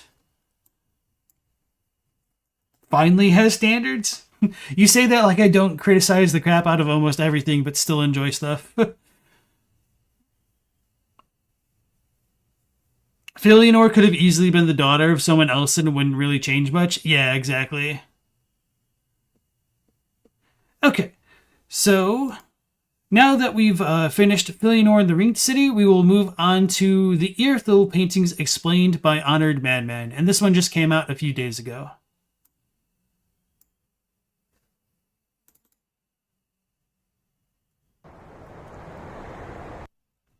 Alright, there we go.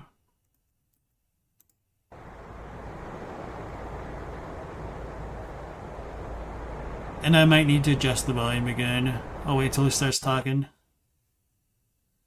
Alright, welcome back to Honored Madman, and today we're going to be talking about a very particular room in Dark Souls 3. Well, I guess more specifically we're going to be talking about the contents of that room, namely the paintings. Because honestly, through my first couple playthroughs of Dark Souls 3, these paintings sort of just went over my head. I looked at maybe one or two of them and didn't pay much attention, but on my most recent playthrough I really analyzed them and was like, holy shit, they're like references to previous games. Yeah, and I am a little bit sad that going next to the painting in Nashandra doesn't really affect you, but I guess that also would have been annoying without the reference. And you could say, oh, the painting's power came from Nashandra, and now Nashandra's gone, so it's acceptable, but I don't know. Still would have been kind of cool. And not only that, there's also a theme, or actually themes, to this very interesting collection of paintings found in the Pontiff's Manor in Irithyll of the Boreal Valley.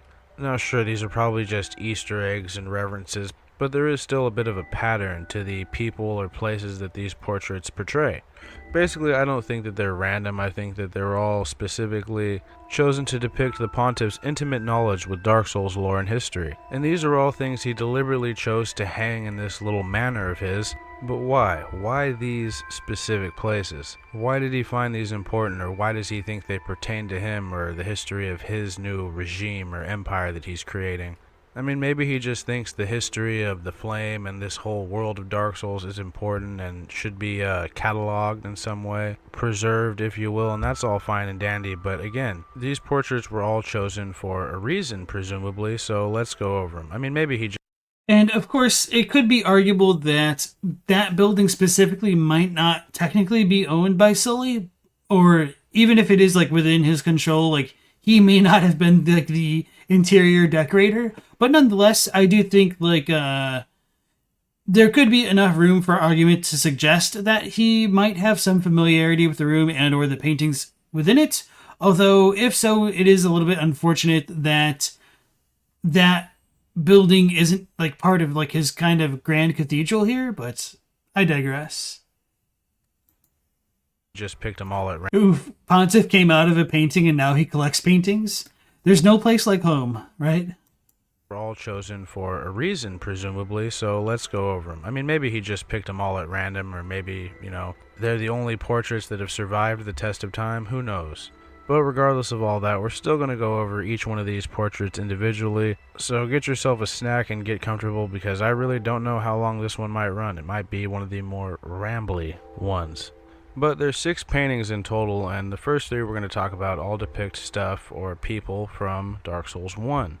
So obviously the most striking one is the one of Guinevere, the daughter of Gwyn and the goddess of love and beauty, I believe. I like that one of the Silver Knights is entranced by her portrait, you know, dreaming of better days. Now it's interesting that those Silver Knights don't respond. Like, are they hollow or are they actually human still? And if so, how fucking old are they? Anyway though. So we all know the Guinevere we encountered in Dark Souls 1 was nothing but an illusion, and she presumably fled to wherever she built Hyde's Tower of Flame, before again departing and possibly showing back up in Dark Souls 3 as Rosaria. Now that's probably a whole theory for another day, and I mean, I guess it's not really a theory. A lot of evidence points to it, but it's more like just... And obviously that one is very arguable. Most people who do believe it's because Rosaria drops the bountiful sunlight miracle, if I'm remembering correctly. At the very least, it is a miracle associated with Guinevere specifically. Just a headcanon that makes sense, like many things with Dark Souls lore. Now, a lot of people believe she was formerly the Queen of Lothric, and if that's the case, it makes perfect sense for this painting to be here, given the close ties that were held between Irithyll and Lothric. But yeah, her picture was probably the most obvious one that most people got. I mean, most people who play these games, you probably got all of them, but definitely hers was the most obvious. Now, next we've got Anor Londo, which again isn't very surprising considering it's literally just upstairs, and it's a legendary city of the gods that Pontiff himself captured with the help of a blob named Aldrich. The painting looks really old, and it's some concept art from Dark Souls 1, I believe. Yeah, it's even in Dark Souls 1 in Anor Londo, which is kind of funny that like it has Anor Londo has a painting of Anor Londo in it. There was a guy on one of my teams who had a picture of himself in his wallet. We just gave him a lot of shit for it because it was just kind of random and it looked really cheesy and funny. So that's kind of what I think of when I think of the painting of Anor Londo in Anor Londo, or like all those photoshopped meme photos of like Obama giving a medal to Obama. The paintings are withered, but I noticed the ones that depict stuff from Dark Souls 1 besides the one of the Duke's archives. That one seems to be in somewhat better condition. But yeah, this one's presence here makes a lot of sense. I mean, it's literally the city that Pontiff conquered, so of course he has a portrait of it. Anor Londo is one of his biggest victories. I mean, he even defeated the surviving gods of that city. And by that I mean he fed them to a sentient pile of muck, but you get what I mean. Now, the last of the Dark Souls 1 paintings is, of course, the one of the Duke's archives that I just mentioned. Now, the Duke was infamously Seath the Scaleless, betrayer of dragonkind, and ally to Gwyn, who personally awarded him a piece of his soul for helping him against the dragons. He's also like the father of sorcery, or at the very least one of its biggest innovators. Since the Pontiff was himself a sorcerer, that alone could have warranted the portrait of the Duke archives being on his wall. I mean, most of the modern sorcery in Dark Souls, besides dark sorceries and stuff like that, has its roots in the insane research of the infamous Pale Drake. And that's without even mentioning his very mysterious reincarnation that had scales, the corpse hanging above the Duke's Deer boss fight in Dark Souls 2, whose power was presumably used by that human Duke that we find in the study hall to create Man-Scorpion Tark, his wife, the Duke's Deer. But I'm getting off topic. It's not like he has a portrait of Seath or the old Peldrake. He just has a portrait of the Duke's archives. Now, why would that be significant to him? Well, I think like many of the other subjects of these paintings that Pontiff feels some sort of kinship with the figure in this one, or again at least the location, I mean. It makes even more sense if that theory about Pontiff being the first scholar of Lothric is true. But personally, most of all, I think the portrait's just there to represent his quest for knowledge and his amassed knowledge that he has, and just how far back that knowledge goes. Personally, I am pretty convinced that the Pontiff was, in fact, the first scholar of the Grand Archives. I mean, there's that statue where it's depicting either Lothric or maybe it's the first scholar himself, but the motherfucker is holding the profane greatsword. Now, I think that that's pretty damning evidence, but it's not confirmed. I mean, that's... Is that the profane greatsword? I'm not sure. I would need to like really look at it up close with a little bit less fog in the way. And I'm also pretty bad at recognizing DS3 weapons, I'll admit that. You miss hexes from Dark Souls 2. Paintings are associated with an attempt to render something immortal. Painting is handcrafting your own world, something heavily rooted in Dark Souls stories. That's an interesting way of saying it in trying to render them immortal. I like that. Statue of the first scholar is holding the profane greatsword. I mean, who else could it be? But if you... Oh, and I guess it is a little bit of a stretch to say that this is a statue of the first scholar specifically. Is there something in the game that would, like, indicate that? I don't know. He was indeed this first scholar, and the Grand Archives in Dark Souls 3 are known for their twisted worship of Seath the Scaleless. It sort of lines up why he'd have a picture of the Duke's archives. I like to imagine the Pontiff found some of Aldia's research from Dark Souls 2, but I can't really prove that. It's just a headcanon thing. But let's get on to the next one. So the next picture, or next set of 3 pictures, are actually from Dark Souls 2. Now, I know in comparison to Dark Souls 1 references in Dark Souls 3, there are actually very few traces of Dark Souls 2 in Dark Souls 3, but it's not like there's none. There's still some. Am I annoyed there isn't more, like that there's no mention of Aldia or the Forlorn? Yeah, sure, of course. I hate that they're not mentioned and completely forgot about. Well, of course, Aldia could be that first scholar that Honored Madman may have overlooked or just chooses not to believe. I have my own theories regarding them, but yeah, I understand people's complaints about Dark Souls 3 not addressing enough of too much of what happened in 2 and addressing maybe too much of what happened in 1, like direct places you can go to again. But to be honest, I could probably talk all day about that, and instead we're going to talk about the lore implication of these 3 pictures from Dark Souls 2. Just like we did with the last set, we will obviously start with the most striking. And that is of none other than Nashandra, the Shard of Manus herself. And not only that, it looks to be a piece of the exact... You know, I never really realized how much she has freaking baby hands. Like, these things are tiny in relation to her head. You can tell she definitely doesn't have cancer. same portrait we saw of her in Drangleic Castle back in Dark Souls 2. You know, the one that Vendrick made curse you if you get too close as a sign of warning the player about Nashandra's true intentions. Again, probably just headcanon, but it seems to fit. Now, to me, this is one of the more interesting portraits on this wall. Because, like, first off, how the hell did Pontiff get his hands on it? Has he been to Drangleic? Well, he certainly employs some mercenaries from the long-forgotten land, so maybe he has been there. Or maybe the Drang mercenaries traded it to him, who knows? So, as many of us know, Nashandra was the final boss besides Aldea of Dark Souls 2. She was also Vendrick's wife and the Queen of Drangleic. But secretly, she was a Shard of Manus who was created when the Primordial Man was defeated in the Artorias of the Abyss DLC in Dark Souls 1, causing several of his fragments to scatter off and eventually form into their own consciousness and beings. They have many names, but Children of the Abyss, Shards of Manus, Children of the Dark, they all seem to work. They were generally born off of various emotions or feelings that Manus used to have. For example, Nashandra was born of Manus's want and desire. She was actually the weakest and smallest of his fragments, so that probably is why she represents want. But to this end, she would make her way to the King of Drangleic, Vendrick, who she would seduce and become his wife, and for a time there was peace in Drangleic until she inevitably manipulated Vendrick into going to war against the giants. Now, Vendrick was successful in his campaign and took something of great value from the big guys, but the giants would soon retaliate. I like how the auto subs have great value in capital letters. Anyway, VLim, welcome back to the stream. Sorry for distracting you while you're working. And so, El Degusto said, DS2 messes with things because its history implies the world had at least tens of thousands of years since Dark Souls 1, while 1 and 3 have a more sane timescale. I don't know about a more sane timescale because you could make the argument that in 3 particularly, that the beginning of the time and the end of the time is converging into one point, and that might be why certain things are overlapping like that. And then, Without Horn said, you would once heard that Dark Souls 2 takes place after Dark Souls 3, and that has its own issues, though. I would definitely say it has its own issues, in particular with, what's his little nickname? But anyway, the Laddersmith Gilligan in Dark Souls 2, you can find his corpse in the profane capital of Dark Souls 3. A lot of people really complain that Dark Souls 3 doesn't have a lot of Dark Souls 2's references in it, but I kind of disagree. I think it has a decent amount of them. Maybe not as much as Dark Souls 1. I would really need to think about it and go back and compare them. But you do have the Drang set, for the Drangleic Knight set.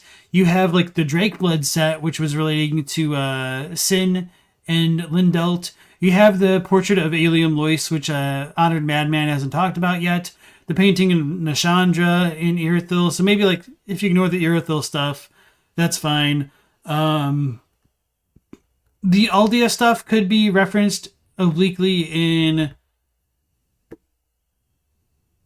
Soul Stream in Dark Souls 3, which was a Soul Geyser in Dark Souls 2. So there are a lot of small connections. You have the Desert Pyromancer appear in Archdragon Peak. Wait, not Archdragon Peak. Earthen Peak. I always say Archdragon Peak when I'm trying to think of Earthen Peak. But yeah, there are a decent amount of references, so it's not completely nothing. But I guess you could be a bit more disappointed with the lack of the references in the base game. Oh yeah, and there's also Alva and Zully. Very true.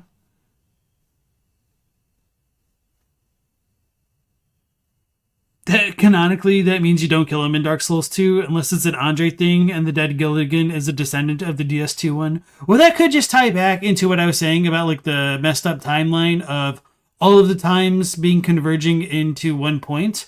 Or maybe you kill Gilligan and his corpse gets moved. I don't know.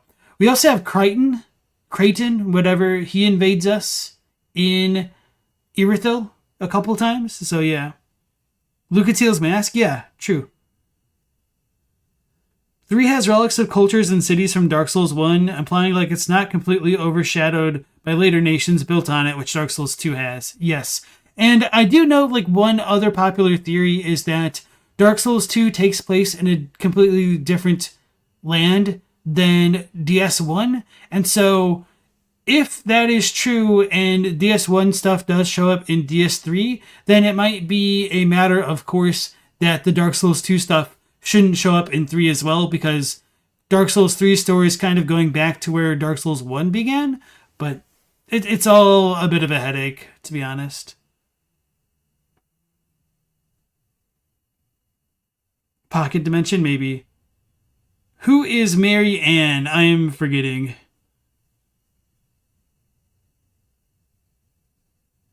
Yeah, and it is possible, as Aldegusto says, that the world's geography could have shifted over time. And for what it's worth, this is my headcanon, but I do believe that Lothric could be descended from... I always forget what his name is in Dark Souls 2. Like, Lorien?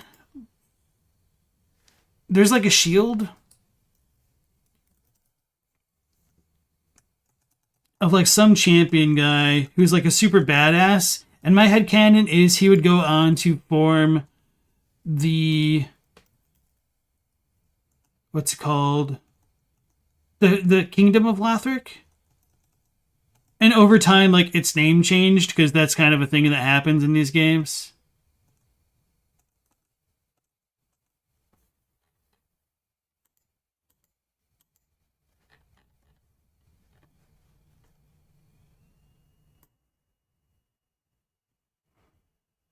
I'm going to look for the shield because it's going to bother me. Let me pull up the shield again.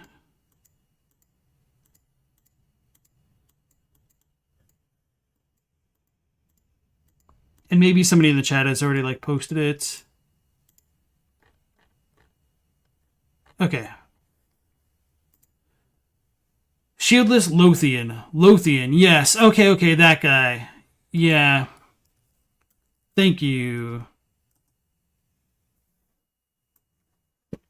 So this is from Dark Souls 2, Dragon Slayer's Crescent Axe. Okay, that'll be worth remembering. The beloved black axe of the gallant, shieldless Lothian, formerly of Ferosa. No warrior matched the ferocity of unbeatable Lothian, but he abruptly retired from the battlefield and was never heard from again. Some say that he grew tired of the frailty of human foes and set off to slay the legendary dragon. So... as far as like his Japanese name goes, it's Roshan, and Lothric is Rosriku, which we talked about earlier in the chat. So there isn't a very direct connection, to be fair, but I feel like this is probably one of those names that got changed over time to become like Lothric. Kind of similar to the way that Drangleic became Drang or Doran in the Japanese version of it. So Stone Ring... the beloved ring of the gallant, shieldless Lothian, formerly of Ferosa, hits greatly reduce enemy poise. The effect may seem trivial, but for those who comprehend, okay, it doesn't really matter. Okay, Lothian was born a peasant and died a general. His determination and diligence were unmatched, especially on the battlefield, where he earned his name by choosing to fight without a shield. So, I think once this dude became a general, his offspring were probably set up, and I have wondered whether or not Shieldless Lothian should have been related to Yorm in the grand scheme of things, because it's like the Ring of Giants, and kind of ties into how Yorm like forsook his shield, but that's not like too important, because like a lot of Dark Souls 3 got like retconned in terms of like its story drafts. But anyway, the dragons connect too, yeah. So that's just kind of my headcanon, and with that kind of stuff in mind, I really do think that the statements that Dark Souls 3 doesn't tie into Dark Souls 2 is fairly overblown, in my opinion. Successful in his campaign and took something of great value from the big guys, but The giants would soon retaliate, and the resulting destruction would bring about the curse of the undead. And we mostly know the rest. Vendrick would become obsessed with finding a way to circumvent the curse, something his brother Aldia would succeed in a rather grotesque kind of way. But yeah, Nishandra is the main antagonist. She has very pontiff-esque qualities. She was a stranger from a faraway land who seduced the royalty of the land she came to, and eventually came to rule it by her own hand. That I do like that comparison. alone could be why Pontiff has her picture up in this room. It appears that he respects the hustle. I mean, if that really is him, that statue in Lothric, then he did basically the same thing there. There's also the fact that Nishandra herself literally represents want and, in other words, ambition, which is what the Pontiff is all about.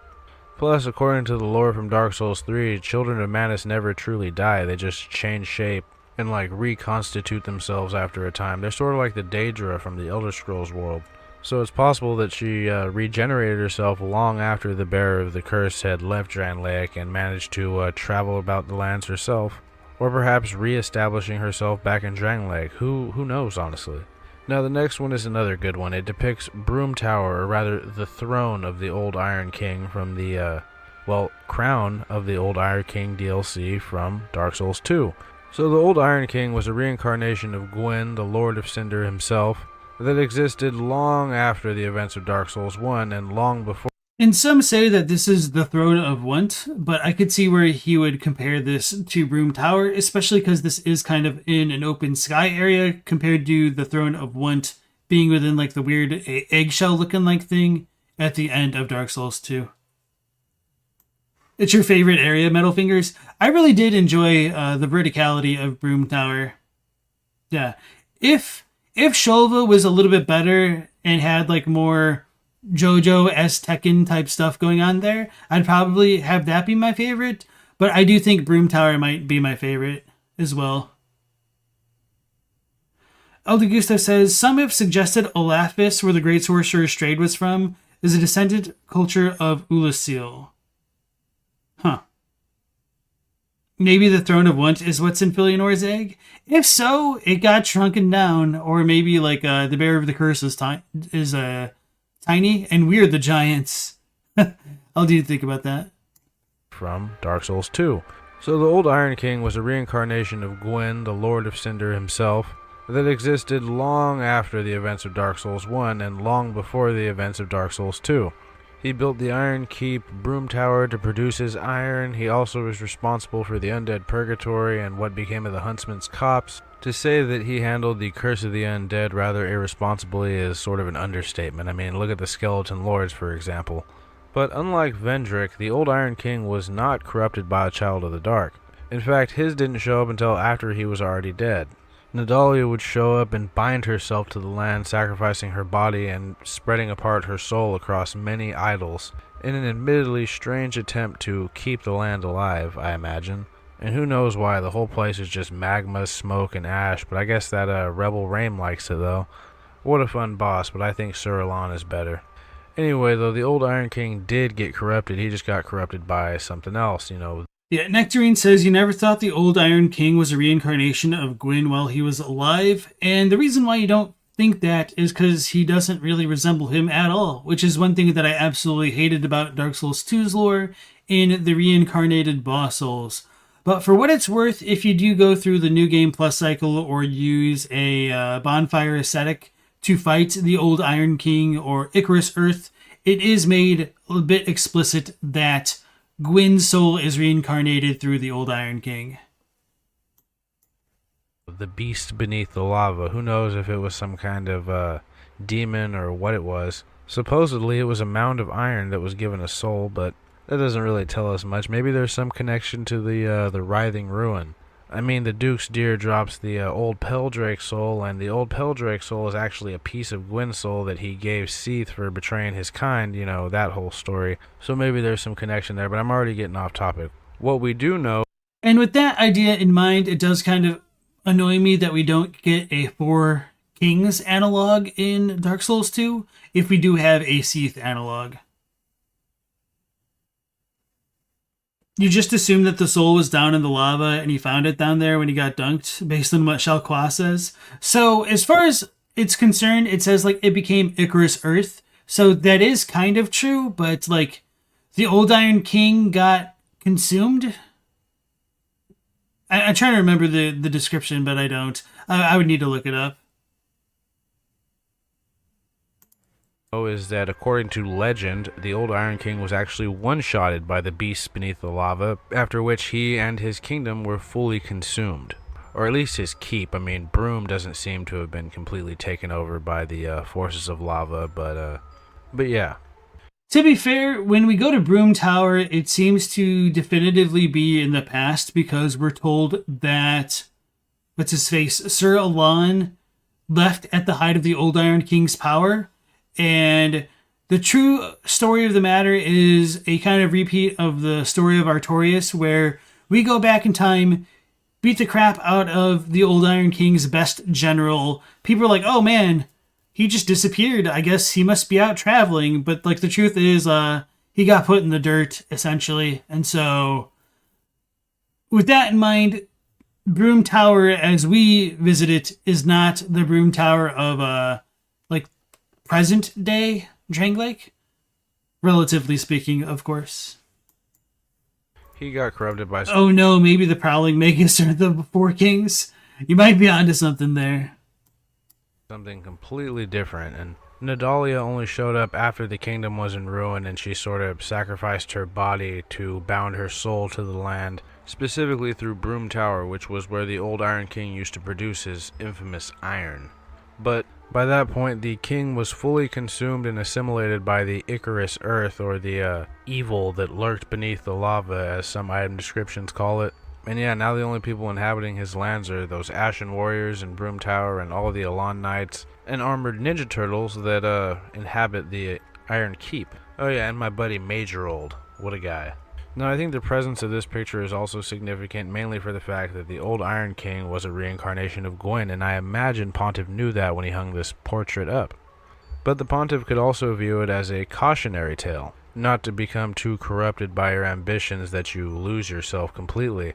I mean, that's what happened to the old Iron King. Yeah, sure, he was probably being corrupted slowly by the Icarus Earth, but he was once this really likable and good-natured king. I mean, he inspired the Easterner Elan, who was a very famous warrior and skilled swordsman, to basically become his right man, and when he slowly was getting corrupted, Elan left him. He just said, nope, fuck this, and dipped out. And then after that, I imagine it was... And of course, that is a little bit more explicit in the Japanese, that Elan wasn't, like, he didn't just leave. It said that he was said to leave, said to have left. So it is written as hearsay, and with us killing Elan, in my opinion, it's very clear that people just kind of made up a narrative to fit their idea that the Honorable Sir Elan didn't just get got by some rando, that it was more likely that he left because he just kind of disappeared in their minds. Bruh. Wasn't long before the old Iron King was, fully turned into that demon thing that we see in the game. Now, the last portrait in this set is actually a piece of concept art from another of the DLCs of Dark Souls 2. It even depicts the player approaching the frozen city at the very bottom of the portrait. It depicts frozen Ilium Lois, and I actually had to check my Dark Souls 2 art book to see if this little particular entry was in it, and it's actually not. It was then that I realized that I only had the Dark Souls 2 art book, not the Scholar of the First Sin one. And that kind of bummed me out, but there was still a lot of good stuff in there, so I snapped a couple pictures to probably use in this video, just a heads up. So Ilium Lois has a pretty interesting story. It was built far above the Dark Souls equivalent of a Native American's burial grounds, in this case a little fire called the Old Chaos, which itself was a relit version of the Flame of Chaos that had been snuffed out eons ago. Now, no one knows the specifics of it, but it was presumably relit by the Lost Sinner after one of those pesky chaos bugs crawled into her empty eye socket. Now, this city has a really cool design and probably one of the coolest characters in Dark Souls as its king, even if we never really get to formally meet him. Ilium Lois was ruled over by the Ivory King, a former Pharosan knight who had dedicated himself to the protection of this land and its people. Now, at some point, this king, like all kings do, attracted a child of the dark. But this one wasn't evil like Nashandra or insane like Nadalia. She represented Manus' fear and naturally sought out a strong anchor once the dark was shattered and she was left on her own. That anchor turned out to be the Ivory King, who secretly knew her true nature but loved her regardless and was uncorrupted by her. Which is actually pretty impressive, because it's not like Alsana was like Nishandra. Nishandra was one of the weakest shards of Manus. Actually, she was the literal weakest. Alsana, on the other hand, was born of Manus' fear, which is a very powerful emotion. So even if she doesn't look it, she's really quite powerful. Now, at some point... And I do think it's worth noting that of the kind of 4 emotions that would spawn in the Children of the Dark, these are kind of the... obviously emotions affiliated with the dark and should be understood as like the locus of dark powers, which ties into the whole concept of curses, I think, between the Dark Souls series and Elden Ring, which I was talking about a bit yesterday, I think, or, just in general in this stream. So, fear, loneliness, I guess those two are kind of the same. There's want. Fundo is wrath. What's the last one? I would need to look it up.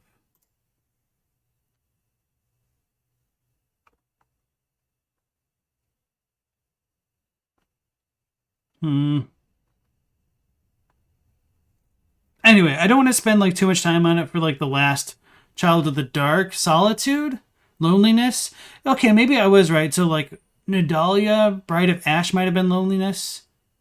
And then Alana, the Squalid, the Kagare. Forget what she's called. Anyway.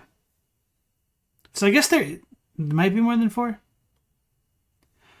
El Gusto says, the Lost Center only says Old Witch Soul, and Rotten says the Old Dead One Soul. So the Dead One Soul is specifically related to Nito, because Nito is the first of the dead, rather than just a random dead one. Because, as I was mentioning earlier in chat, Shisha, or Shasha, is a reference to Naito, specifically. And what else are you saying? And I do think it is worth mentioning that the old witch connections to Islith is kind of made explicit through Shalquar's dialogue, because... where is the little cat? There she is. She talks about... maybe I should type in sin.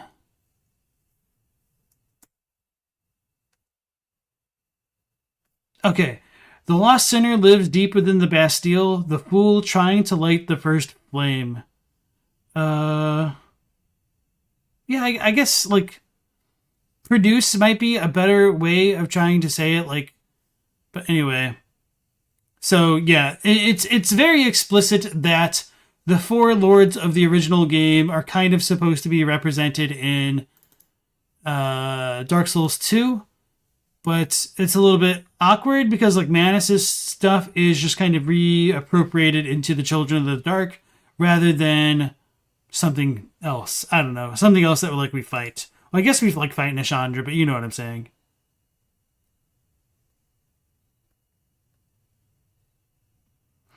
The Seath Soul is the only one that carries his actual will and memories. It's arguable. And of course, that might also be because, dragons don't have souls inherently, so maybe that's something to do with it. Which I guess does raise the question of, how the hell does, Seath get reincarnated to begin with anyway? It doesn't really make a lot of sense.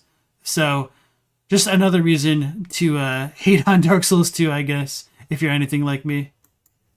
That old chaos started spitting out demons and monstrosities, so in response, the Ivory King had a grand cathedral built upon the hole that led to the old chaos, so that his wife, who was now the Oracle of Ilium Lois, could pray in an attempt to contain the old chaos, or at least stop its spread or slow it down. I like to imagine it was like the intense mental battles between Denethor and Sauron in the Lord of the Rings book. I mean, it was literally a battle of will between an eldritch chaos flame and a piece of the primordial darkness of man, channeling what appears to be a blizzard through the sheer coldness of the abyss.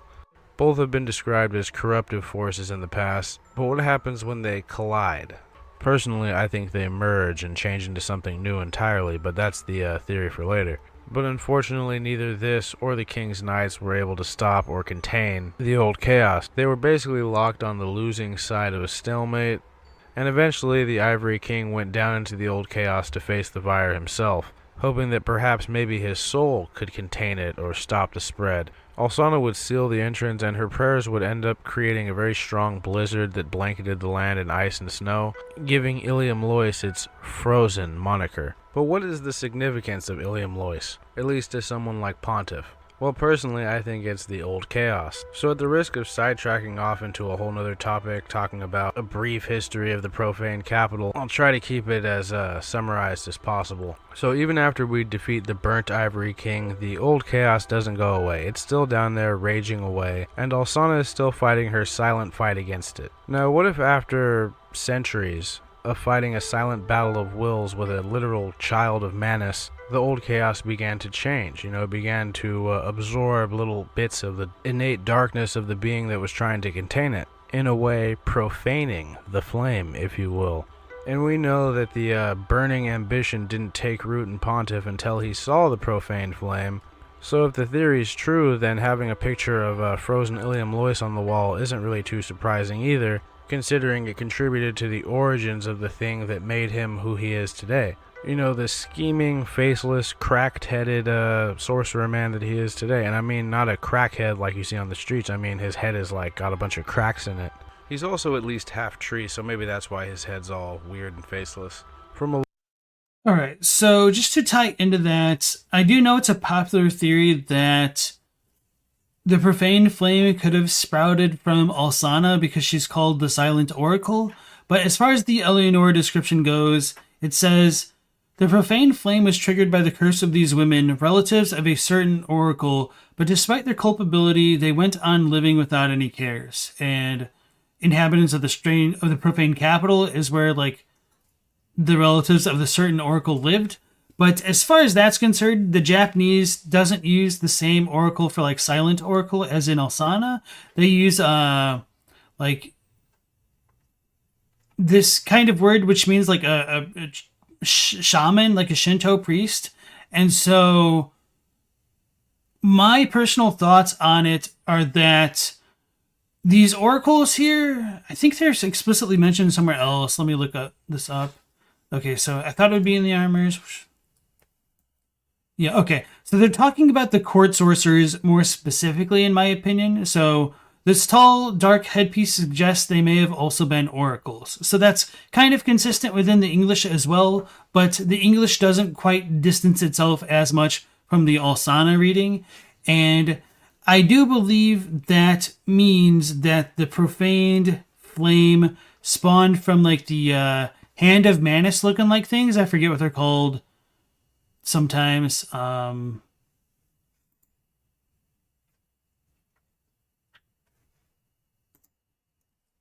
DS3 hand monster. Monstrosity of Sin, if I stop whistling with my teeth.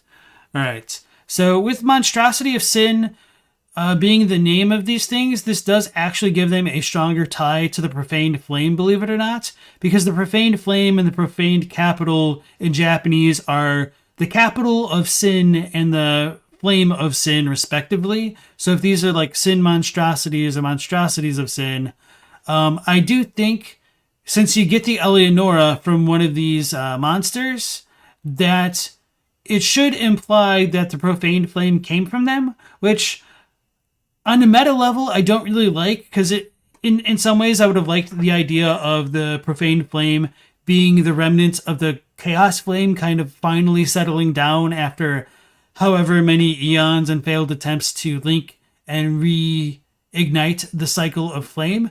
But for whatever reason, they just kind of added the profaned flame into Dark Souls 3, and it just doesn't really mesh super well with the stuff established in the previous games. So it's just kind of its own thing, and I don't really know why. Because Izalith started the Chaos Flame through her ambition, and the Profane Flame is kind of born from the ambition of these court sorcerers. And I think the reason the monstrosities of sin continue to live carefree lives may have been because their ambition was literally burned out of them, because it got manifested into the profaned flame, which would go on to manifest ambition into anybody else who beheld it because it's like a dark flame. I don't really know, but that's just kind of like my best working theory as to what happened with all of that. Hey Crispy, welcome to the stream. That thing messed you up psychologically? Like Sinclair lore, coincidence? Did somebody say reborn? Anyway, Profaned Flame just seems like the main plot for DS games between 2 and 3. Yeah, I do wish, like, as I said a moment ago, that it did have a stronger, more explicit tie to the Chaos Flame. And with that being said, I could still see the headcanon of all of the demon princes dying still kind of coinciding with the Chaos Flame dying, because you could make the argument that the Chaos Flame is dying because it's turning into the Profane Flame, but obviously that's not where they really ended up going with it.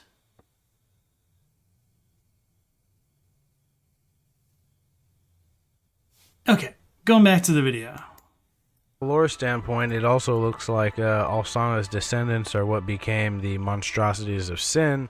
There's also a lot of evidence that those things are what profaned the flame. But there's really no theory behind how they went about doing that, or what became of Alsana, because according to Carla's description of her set, the children of Manus, they don't ever really die. So I think alternatively it's possible that Alsana's descendants threw her into the flame and changed it into the profane flame.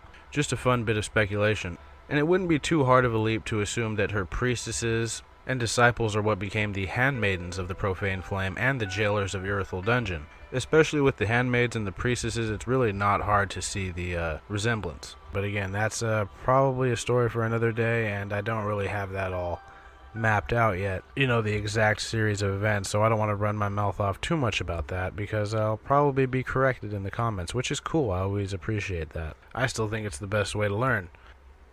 And yeah, before even he was going to say anything about the comments, I was going to commend him for just reiterating that that's kind of just their train of thoughts for now. Now, besides the obvious themes of gods and royalty that are in these pictures, there's also the theme of the quest for power. For example, Seath betrayed all of his kind for power. Nishandra manipulated an entire kingdom to go to war against the giants and all that for power. The old Iron King went mad with power, trying to stave off the undead threat just like Gwyn did, but in a far less elegant way. Frozen Ilium Lois almost depicts the origins of what made the Pontiff such an ambitious individual, and the somewhat ruined picture of Anor Londo could show the folly of the god, their attempt to make themselves everlasting only to end up hollowed and withered like Gwyn at the end of Dark Souls 1, but that's probably a bit of a stretch. I think the picture of Guinevere is only in that room to give the Silver Knights a reminder of better days. There's another theme amongst these series of paintings, at least the Dark Souls 2 ones, that's definitely worth noting, and that's that every portrait pertaining to Dark Souls 2 has something to do with a Shard of Manus. It's got the little... And just to add to this idea that Sullivan's paintings could have just been chronicling the most powerful kingdoms within like the history of Lordran, or Lothric, I guess, whatever you want to call the lands here now. But anyway, I did hear the little flute being used from the one page in Leyndell in the background, and that just kind of absolutely distracted me there for a second. It's the morale booster portrait. Everyone wants an eternally dimming flame, and we get an eternal profane flame, and all of a sudden everyone's like, not this kind of eternal flame, we want some other eternal flame. Yeah, I do wish that they expanded this stuff with the profane flame a lot more, because it's like, well, I would say, like, why not try to link with a profane flame, but there is a bit of subtext to suggest that if you let the profaned flame run wild, it will consume darkness, because it is a flame born out of thin air that's incinerated not but human flesh. So it could be kind of ruinous if left unchecked, to be fair, because it is like the nature of the dark to consume as much as it can. And with the profaned flame being a dark adjacent flame, I could see that being the case there as well. literal portrait of Nishandra. It's got the land that Nadalia bound her soul to. It's got frozen Ilium Lois, which was watched over by the Silent Oracle, who was one of the most famous shards of Manus. Now, I'm not saying that that's the reason why he hung these pictures up. I mean, he even left out one of the shards. Ilana, the squalid king from Sholva, the sunken city. She's nowhere to be found, but that could be because Sholva, that lost city and all that, is way older than the Iron Keep and places like Frozen Ilium Lois. It's definitely not older than Anor Londo, but we know Anor Londo is still around. And also, I mean, I think Sholva's existence was pretty much covered up in its entirety by, I believe, Lindelt and the Archdrake sect. True. So that could also be why Pontiff has no knowledge of that particular Shard of Manus' actions. Yeah, and that's all very true, and for what it's worth, there is still a bit of continuity between Dark Souls 2 and 3, with the Drakeblood set showing up behind the throne of Oceiros. Or I guess it's not really the throne, but behind like the arena where we fight Oceiros in. Maybe he has all these simply because they all depict a kingdom that was influenced in some way by the primordial darkness of man, personified into a queen. But honestly, who knows? And look, at the end of the day, maybe there is no pattern to these pictures. I'd be lying if I said that there isn't, because I'm pretty sure there is, but maybe it doesn't really matter, you know? Maybe Pontiff just likes paintings. I mean, the guy did come from a painting after all. Maybe he thinks he can access those places or people through the paintings. Honestly, I mean, that seems very unlikely, but who knows? That's the whole fun part about Dark Souls speculation. And sure, all these pictures really show us is that these places and people, yep, they existed. And to me, that ties the series together in a way. But yeah, I never really see these paintings talked about too much. I only could find a couple threads with people discussing them and no real videos of people discussing them unless they're in other people's videos about other lore topics, you know, when they come up and all that. But yeah, I thought this would be a cool, fun little video idea, and I hope you guys enjoyed it. I hope you found it somewhat entertaining or informative or enlightening. Let me know if I got anything wrong. Let me know what you guys make of these paintings in the comments especially, because there really isn't a whole lot of discussion around them, at least nowadays. I imagine there was quite a bit when the game dropped if people noticed them, but yeah, let me know what you guys think in the comments. As always, if you liked it, please like it. If you disliked it, please dislike it. And if you like hearing me talk about various lore topics and the occasional rant about a random subject, then please consider subscribing. That really helps the channel out.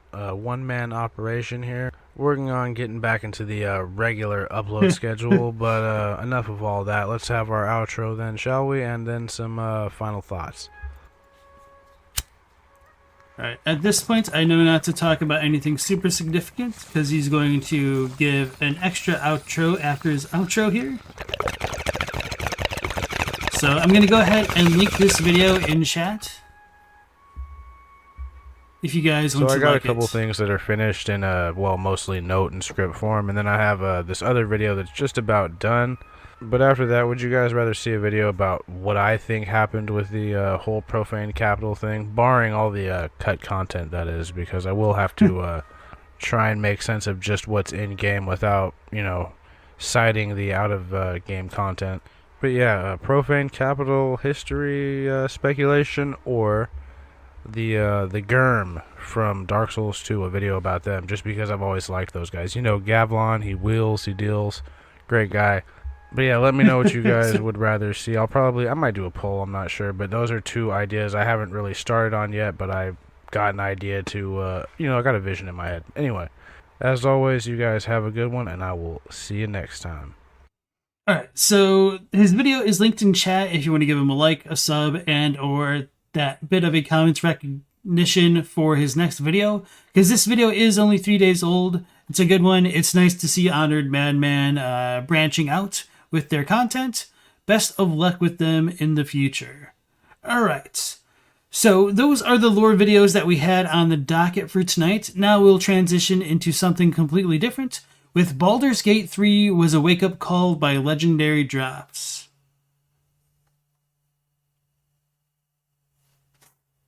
Sully had too much to prove. Hey Nothingness, welcome back. He infiltrated the ranks of the gods and made a daughter of a god his literal dancer. He also fed a god to a pile of mud. It shows how much people love to senselessly talk crap about people they don't like. Yeah, no, that was a Monty Python reference. Alright. So let's go on into Baldur's Gate 3 was a wake-up call by Legendary Drops. I believe that we are being... Kicking into the after hours topics again. Maybe that's a bit of the strat. Just to, like the late night stuff. Prime time's over. Now we're going into the deranged territory. All right. So yeah, I've never watched anything by this creator, and I'm not too familiar with Baldur's Gate 3 beyond it being the kind of cultural zeitgeist that it is of being a complete game in 2023. So anyway, here we go. I believe that we are being misled, misdirected, deceived. And I believe that it's being done on purpose. See, we've had this conversation around Baldur's Gate 3 and the state of AAA gaming for quite a while now. Different content creators that are weighing in, publications, as well as different journalists. Sometimes even tweets. But the focus of the conversation continues to shift, and it shifts away from the thing that is the most important part of the entire conversation, and I believe that that's actually being done on purpose. Whether some people know it or not. See, Baldur's Gate 3 was a wake-up call, but it's not the first time that we've seen this. We saw the same thing with Elden Ring, a game that was released to high praise, reviewed well, and that the players loved. However, it was also a game that was highly criticized by developers and journalists, judging the game on simple things like UI or its lack of direction in the world, regardless if the players loved those. And to be fair, I do feel like a lot of those criticisms were kind of cherry-picked from individuals that represent a vast minority of the overall like gaming community space. But because what they said was so provocative, it just got massively blown up because that's the nature of the megaphone of the internet, where sensationalism kind of reigns. And so like the worst takes are just going to get magnified because they're very easy to straw man and laugh at and kind of tear down implicitly, whereas like the more moderate takes are just going to be kind of a dime a dozen. And this isn't to say like, oh, a moderate take is inherently better. No, it's just like it's really easy to pick on the worst takes and not really address like some of the more valid criticism. And so I don't know if I'm going to say like this is like a community problem, but like a people problem, a societal problem. It's just easy to do because it's really easy to dismiss them. And so you don't really have to get into the nitty gritty and have to do a ton of analysis to truly break down when a heap becomes a pile versus like individual grains of sand and all that. Things or not. Elden Ring was a game that was both innovative in its game design and also in its world design. But more than anything, it was a game that provided a significant amount of value to the player. And a dense amount of value at that. And that's the word that we keep losing track of. Value. Yeah, I remember playing through Elden Ring when it came out, and I was like 40 hours into the game, like trying to marathon it. And because of the way that I played through the game, I was going through like each area in excruciating depth and like exploring everything. Not because I felt like I had to do it, but that's just kind of how I play games to begin with. And so I was hearing people like getting to like areas of the game that I hadn't been to, and I was like a little bit like frustrated with my own progress just because of like that much density of the content on a first playthrough of Elden Ring. So there's certainly a lot of value to be had from that game if you enjoy exploring it the same way that I do. But it is kind of curious to learn how others might feel about it if they're less exploration inclined like I am. It's a NASCAR problem. They love it when the cars crash. That's pretty well said. Back-to-back releases of top-quality game and utter failures really showed the disparity of how bad those money grabs truly are. Yeah, especially, like... So, for full disclosure, I haven't played through, like, Breath of the Wild or Tears of the Kingdom, just because neither really jumped out to me as games that I would, like, really want to, like, sit down and play. And so... From the little bit that I do know of like Tears of the Kingdom, it's a really good game, but some people don't like it as much as like Breath of the Wild, which, you know, that's perfectly fine. Some people like A Link to the Past more than Majora's Mask or Wind Waker, or some people like Wind Waker more than Twilight Princess. Like all that stuff is par for the course. But nonetheless, Tears of the Kingdom and the Nintendo flagship titles are notorious for not having so many like game-breaking issues and just kind of being the total package as far as like gaming goes, with some exceptions like Star Fox. Metroid. I know like Metroid Prime Metroid Dread had a lot of good like critical reviews and stuff that went along with it, but people were really waiting for Metroid Prime to kind of be rekindled, and that wasn't quite what they were looking for. And after like Metroid Prime 2, like there were some issues with that game, but it's still a good game nonetheless. It's all right, nothingness. Yeah, that's how it is sometimes. V-Limit says the circles you interact with mostly say Breath of the Wild felt like a beta for Tears of the Kingdom.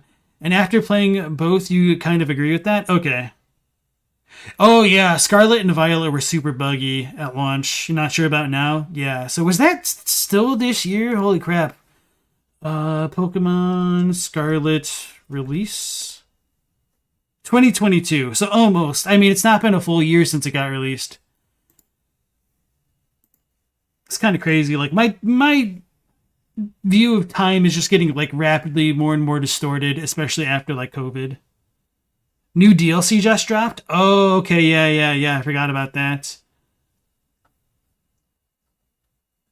Yeah, to be fair, I mean, like the developers of Pokemon, Game Freak, it's a small indie development company, so don't expect too much from them, But anyway, getting a bit off track here. And that's the most important thing to us. Fast forward from Elden Ring to Baldur's Gate 3. A conversation is started about how AAA studios can't be held to the same standards as an independent studio. Journalists, PR agencies, and other institutions dogpiling on the consumer, trying to suppress our outrage in response to the state of the AAA industry. Us asking, why can't you make games like Larian does?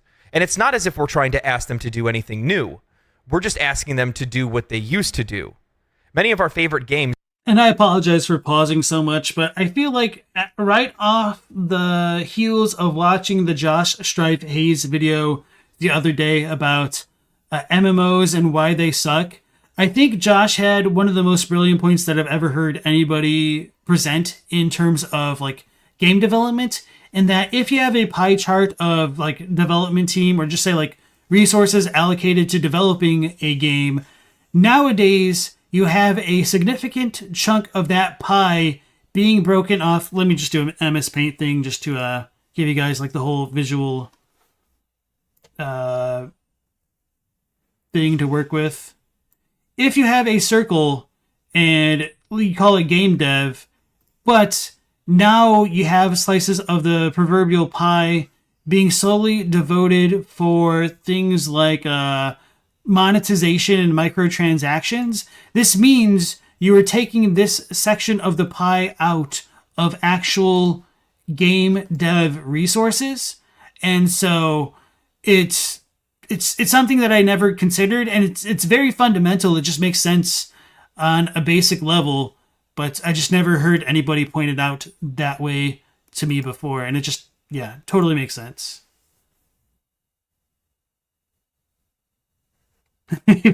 Not BG hashtag. All right. Baldur's Gate 3 was a massive risk for them. In some ways you could compare it to the literal first release of Final Fantasy, when these companies like risk it all on their like last venture, and it's boom or bust,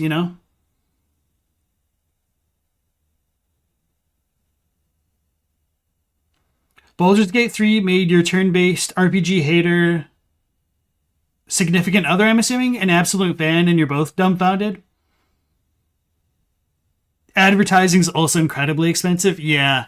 And so like Baldur's Gate 3, part of the reason for its success is positive word of mouth. And so when's the last time, other than, well, I guess Elden Ring, obviously, between like Baldur's Gate and Elden Ring and Vampire Survivors and no, honestly, like the biggest games that have like exploded over the past couple years have been mostly due to this kind of grassroots campaign, like word of mouth, like everybody praising the games. Elden Ring, to be fair, definitely did have a very strong like marketing push, but also like the fans, it kind of like built up a pedigree. People don't want to like launch into well, I guess I can't really say like they don't want to join an already established series, because it's going to say like Elden Ring probably had more success than Dark Souls by not being like called Dark Souls 4. But I suppose that's kind of disproven by so many people playing Baldur's Gate 3 now that I think about it. Okay, your roommate. Okay. Maybe I just missed a word. Okay. Also negative word of mouth from corporate devs complaining how good it is. Square Enix lost $2 billion since June. Did you like FF16? Seems fun, but it didn't do well. I've been working on my review for Final Fantasy 16 for like a month now, just because like I'm struggling writing like more than 2 sentences at a time, just because like I want to word them well, and I'm just in this bad like writer's block hell of being dissatisfied with everything that I'm writing. But a long story short, I am like kind of close to finishing it. I just need to get off my ass and do it, essentially. And so Final Fantasy 16, I do think it's a good game, but my analogy for it is that I kind of think it's like a summer blockbuster of a video game where you go in for the experience, you don't really expect too much out of the story, and you might be a little bit pleasantly surprised, but it's nothing like really groundbreaking, and it's kind of like the equivalent of junk food for video games, where like it's entertaining, it's fun, it's a sugar rush, but it's not really fulfilling. So I do think, with that being said, it's kind of like an above average game a little bit, but it's not like great because of a lot of like systemic issues, but there's also like nothing like super wrong with it. It just could have been better if it had a little bit more time in the oven. Yeah, review content is incoming.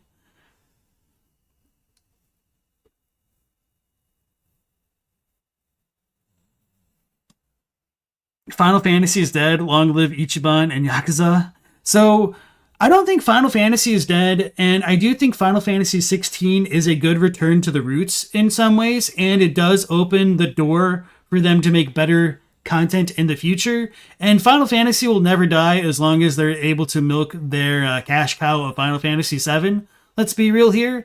And we are due for some more info about the second installment of the remake. All right. Back to the video.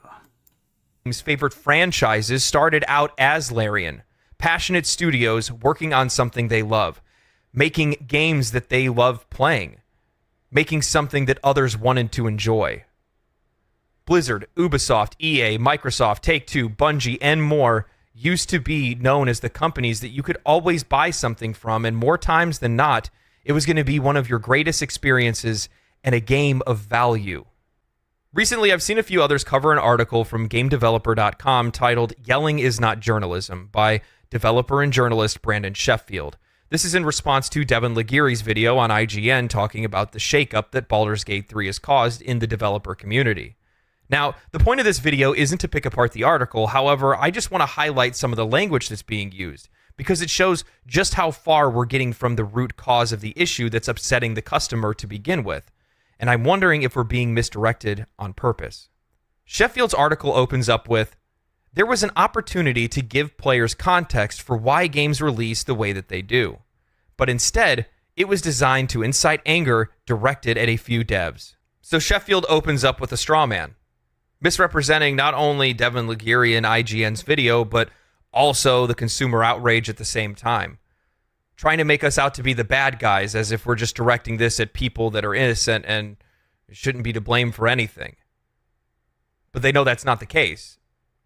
Our anger, our outrage is directed at the companies, not at the guys that are working at the desk. Furthermore, this also goes to show just the condescending nature of the industry to begin with, that we, the consumer, need to be educated on how games are made. And if we're... Yeah, that's a really good point. Like, it's that whole meme of essentially like don't do that, do this. No, not like that, you know? So, being told that you're not playing the game right and that's why you're not having fun isn't something that a consumer ever needs to hear or take into consideration. It really should just be like them interacting with the game and coming to their own determination about it. And with that being said, they can potentially gain more of an appreciation or an enjoyment of something that might not initially like suit their tastes. But nonetheless, like, as they say, a customer is always right in matters of taste.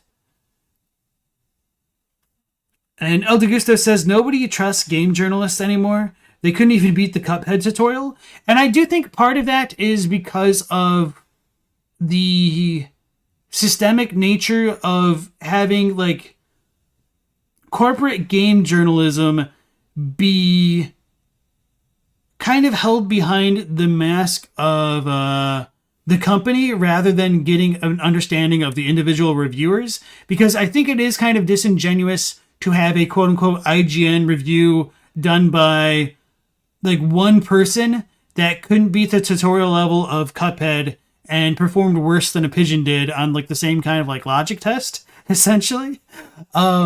Versus like somebody who also works for IGN and writes a review of something like Red Dead Redemption 2 after literally 1,000 hours playing it. I don't know if like that's a real thing. I'm just like using an arbitrary example just to be clear there, but if you don't know, like those articles are written by two different people. They're just both presented as IGN. And so we have this weird double standard set in play where like companies like IGN have such early access to developers and stuff like that. I was just mentioning on my Discord today that like the Lies of P IGN review came out today and the game isn't even due to be released for 6 days. And so putting that in mind with the release of Starfield, when I first saw all the review scores, I was like, how the hell did Starfield get a perfect 10 out of 10 score according to this like one outlet, yet had literally anything listed in the cons? Like it had like 4 or 5 like cons listed to it, but it was given a perfect score. And most of these scores were like very inconsistent. Most of them seemed to ranges from like, relatively speaking, like 5 to 7s and 5 on like on a 10-point scale. So, and there were like a couple 8s and then there was like a ton of like random 9s and 10s. So it's just like such a wide range of scores reported to us. It really feels like a lot of this stuff is being astroturfed, and it makes me implicitly less or like more distrustful of like games journalists, or maybe not journalists, but just like games journalism in general. And so I'm at the point in my life where I don't really want to interact with companies like IGN in generally speaking. And if I want to find out more about a game, I am much more inclined to either look at individual YouTubers' reviews on like YouTube, or just hop into somebody's stream on Twitch who's only like streaming to like, you know, a dozen people, just to get a more grounded perspective of what the game is actually going to look like if I play it. So, yeah. A lot of soapbox tangents, and we're only 3 minutes into the video.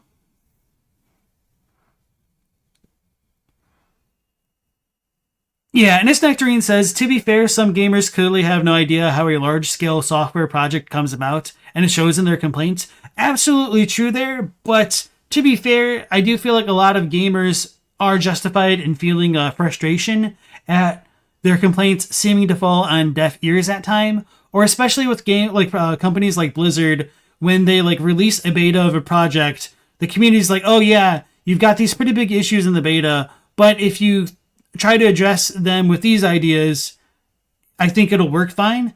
Well, the companies don't need to use those ideas, but the problems have been abundantly pointed out to them and they just ignore them. And so beta goes gold, goes live retail, gets patched in. Then you need 1, 2, 3, 4 seasons to address like the criticisms that were brought up in the beta. It's just beyond frustrating to say the least. And I think that's just like bureaucratic red tape and a lot of things being held up by executives. But of course, that's a bit of a educated headcanon there.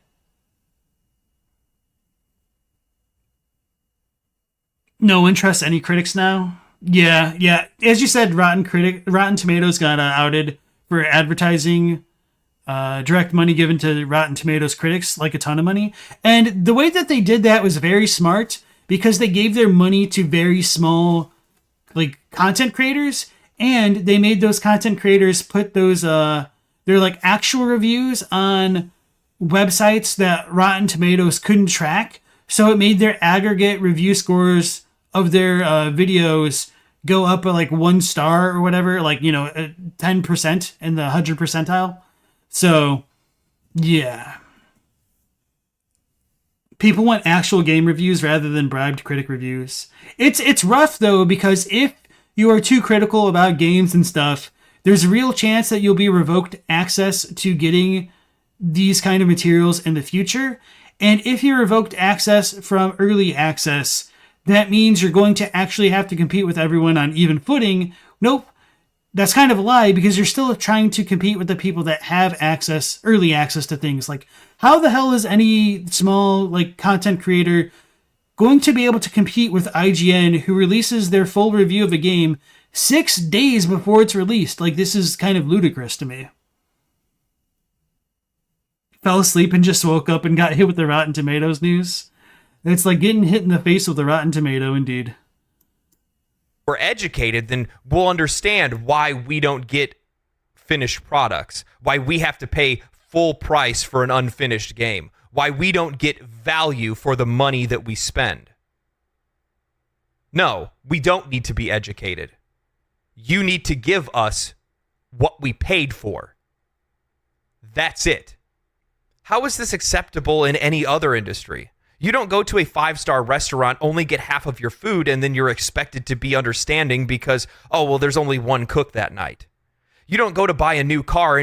Oh God, and that reminds me of the way that certain game companies astroturf the reviews by like making kind of sandbox versions of demos or games for like critics to play. And so when the demo essentially plays well and they aren't like indicative of the predatory practices that are going to like fit into the final build of a game, like, man, there's just so much scummy behavior that just goes bottom up in this kind of industry.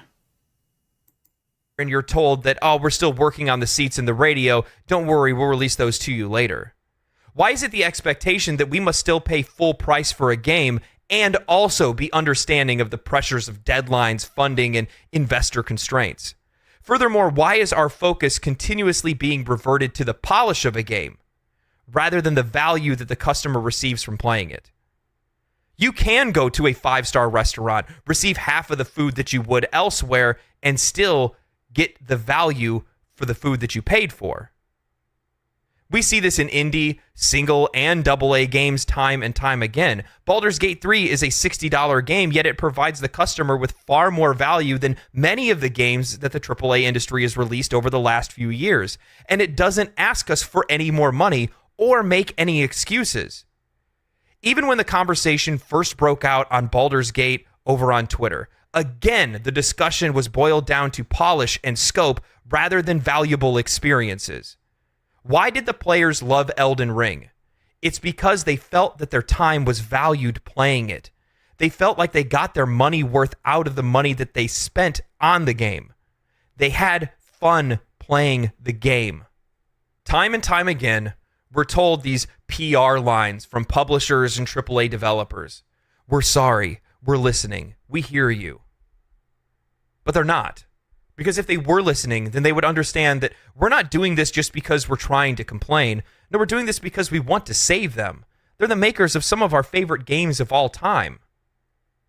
But the problem is that the more profit-driven that they become, the further they get away from the passion of making games in the first place.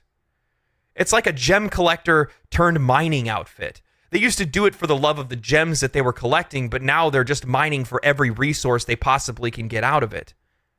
And this isn't exactly related to what he says, but it does kind of fit in a more roundabout way, in that I think nowadays a lot of like the big AAA games are way too iterative of each other. And so at a certain point, the boundaries between like companies get super blurred and it becomes impossible to tell like what game company produces like what games, if you're not super familiar with like the brand of each thing. Like a lot of EA games seem like a hell of a lot of Ubisoft games. Some of these games also seem like Naughty Dog games, although like Naughty Dog is just like a little bit better. And then Naughty Dog in some ways is kind of similar to like Rockstar. And so like, while they're all individually different, they kind of inform upon each other and they incorporate what the other games are doing rather than just kind of like focusing on what makes them to a certain extent. And even though I have said that, like, obviously, like, I do think Naughty Dog, especially more recently, has done a much better job at, like, really crafting their own experiences. Like, I think Ghost of Tsushima is very well done for what it is and kind of, like, being a very user-friendly, narrative-driven, like, action-adventure game. So, in a way that isn't, like, as obnoxious as something like an Assassin's Creed. Yeah, so as I've talked to Velam in the past, and he said something in a Discord chat that kind of resonated with me because I didn't notice it until I like put it into words. That there's been a lot of reviews or like videos this year that have just been like the format of I played game in 2023, and that's something that I didn't really like see a lot up until like maybe the last year and a half or so. But yeah. Ever since he pointed that out, it's just kind of like been on my brain. That exact title gets on his nerves so much. You feel a little bad since we both have friends that do that now? Well, I mean, they're just kind of forced to do it because of like the algorithm concerns. So it's one thing to like try to be generic, or not generic, but genuine, but also like, you know, try to make it on the platform. So I'm not going to begrudge a content creator for doing what they need to do to, you know, make ends meet. I'm not going to be that naive.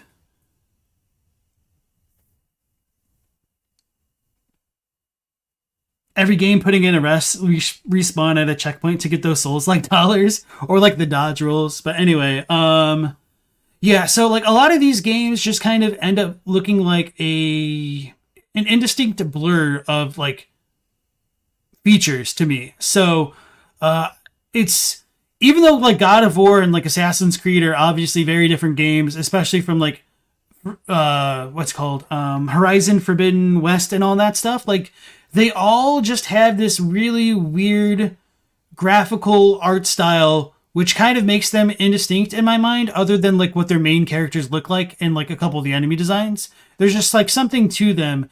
And the reason why I bring this up is because I vividly remember before Final Fantasy 15 came out, Square Enix had sent out a survey to their players asking like what they think about like Final Fantasy as a series, like what it means to them historically, and like what they expect out of Final Fantasy going forward.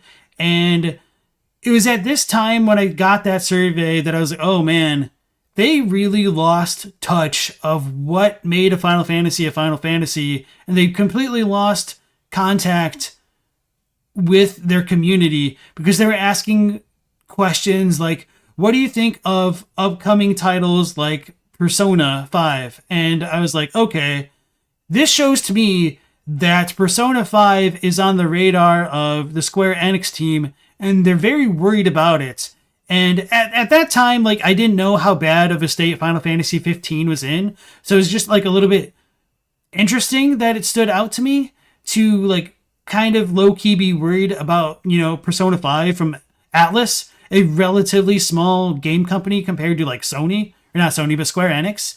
And so with Persona 5 coming out, like, within, like, a month time span of Final Fantasy 15, I think it was, and just the absolute difference in the quality of the two games was kind of like mind-boggling to me, because Final Fantasy 15 spent 10 plus years, literally 10 years, a decade in development hell to release a half-finished game. No, that's, well, half-finished is maybe a bit generous. Like, I have no idea how it was just mismanaged that long, but not to like beat a dead horse about that. A game with such worse graphics, objectively speaking, outperforms Final Fantasy 15 in retaining players, crafting a narrative, making more fun, engaging gameplay, And they're doing it with a style that is graphically worse, but artistically just as sound as what 15 is doing. So all of these companies are focusing on things that are just kind of like not cost effective in terms of like giving value to the player. Like, I think one of the most brilliant things about Persona 5 is when you're out like in, pseudo Tokyo, and literally the NPCs are faceless. Like, in some ways it's so basic and disrespectful that you would do something like that to make like a character in a game literally be faceless, but it fits the narrative of that game extremely well. And if anybody's like ever been in a city that big, it's also kind of true. Like, so there's so many people that they just kind of blend into the background and you don't even really notice their faces. I mean, obviously there's exceptions to that, but it's just kind of something that works on a very basic intrinsic level if you've ever like kind of had that experience. And also it ties into the whole identity aspect and persona aspect of that game. And it's just a very deliberate art style, which is elevated above graphics. And so, of course, I'm like talking about graphics, but I think that could be applied to other things like with gameplay, game mechanics, game systems, that all of these systems are being like ported into each other, iterated on each other. Every live service game now has a battle pass. You're going to get like a really good reward at like level 5, level 10. Then you're not going to get shit till like level 25. Then you're going to have like a content drought until like 40. Maybe you'll have like a couple interesting drops here at like level 60, 67. And then there's going to be nothing. And then you get to like 85. And then you start getting the really good rewards again. And so like, it's just,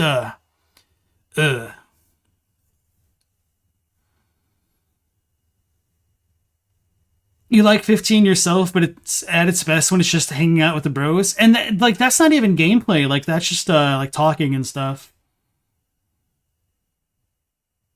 20 years ago, you weren't expecting Atlas to survive even a decade? Oh, I feel bad about that because they've like long been one of my favorite developers because they've been willing to like go against the established grain and try experimental stuff and make cool games. But of course, I say that as a person who played Revelations Persona on the PlayStation 1. I played Tactics Ogre back on the PS1, so like I just really enjoyed their games way back then. Yeah, Final Fantasy got sold on the idea they need to have the best cutscenes, and that devoured them. Which is true, like, in a certain sense, they were known for their graphics, especially since the jump to 3D with Final Fantasy VII. But the thing which engrossed me with the Final Fantasy franchise was like the focus on stories, and they just kind of like lost sight of that.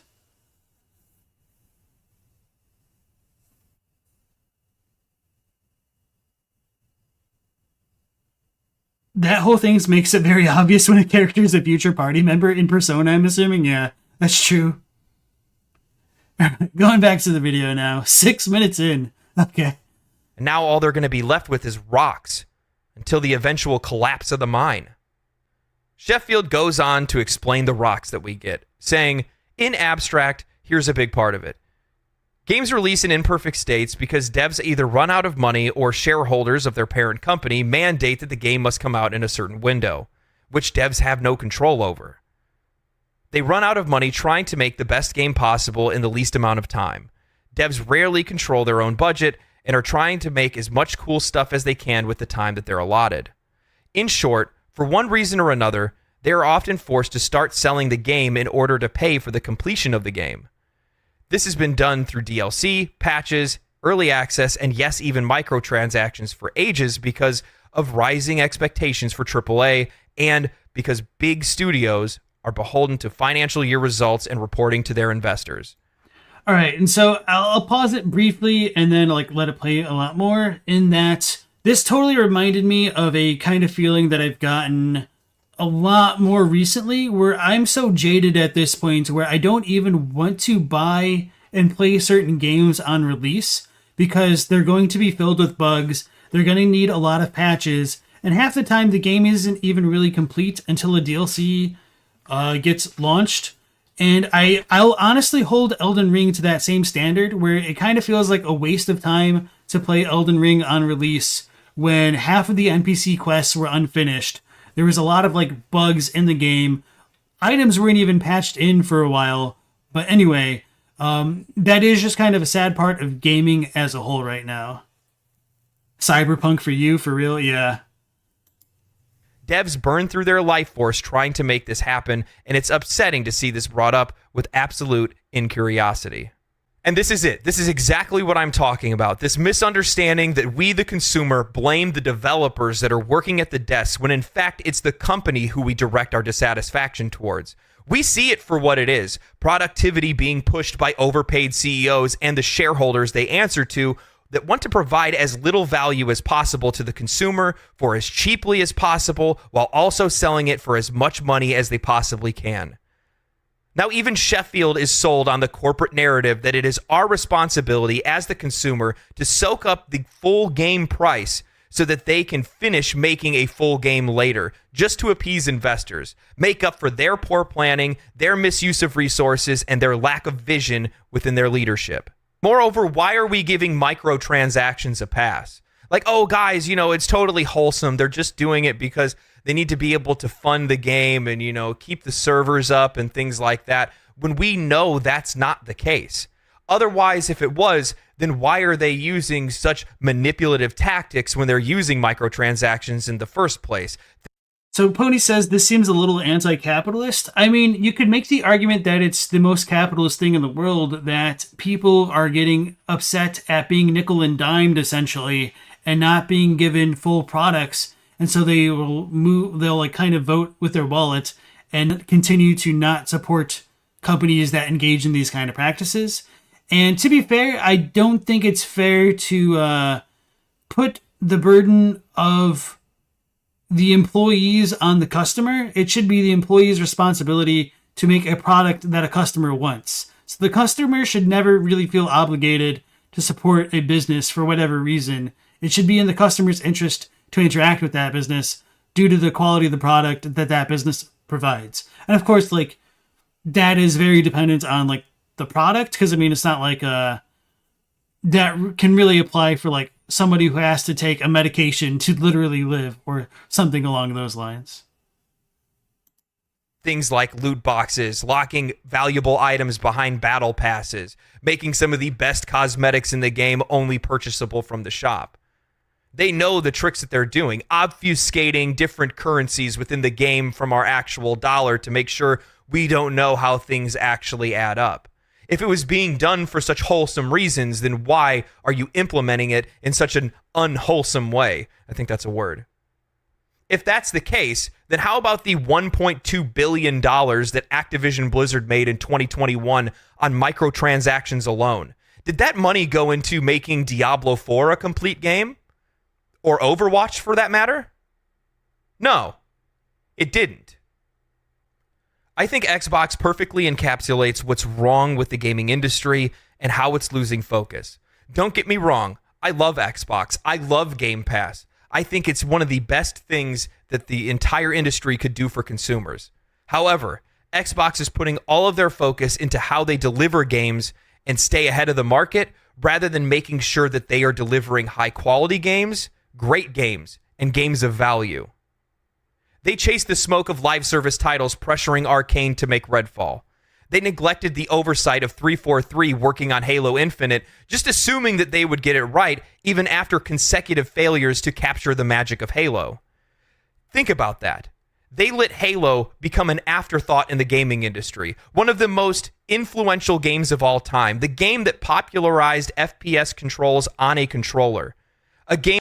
Is that a fair comparison to make? Can you really blame Microsoft for 343 as a company? I guess they're kind of owned by them. Yeah, maybe. I don't know. But there's the whole Bungie debacle that goes along with that. But there's only a certain amount of oversight, right? I don't know. I just don't know enough about this.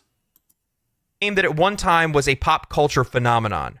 And now what happened? How did that happen? Because they were more concerned with becoming the Netflix of gaming. And it's not just Xbox whose focus has shifted. It's almost every... Yeah, I would disagree with that because honestly, in my opinion, Halo fell off way before Infinite.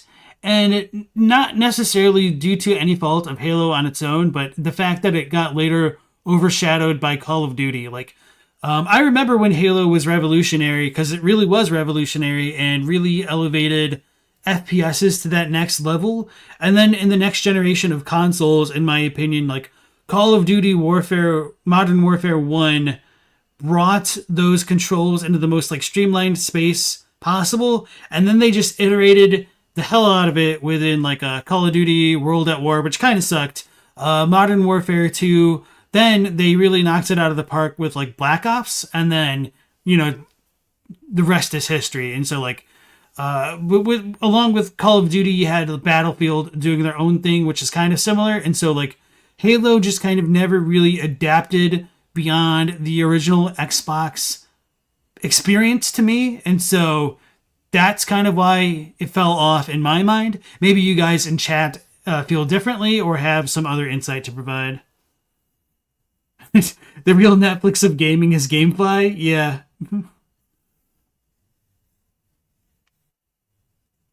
Yeah, the original Halo 1 and its campaign were phenomenal. Okay. Every single AAA company. Epic Games doesn't even make games anymore. They just run off of the fumes of Fall Guys, Fortnite, and Rocket League microtransactions. EA pimps out every single game in their library outside of the rare gems like Jedi Survivor, It Takes. And I mean, that other company might also just be producing games internally and they're just not ready to be shown off yet. I don't really know if that's fair. 2 and the Dead Space remake.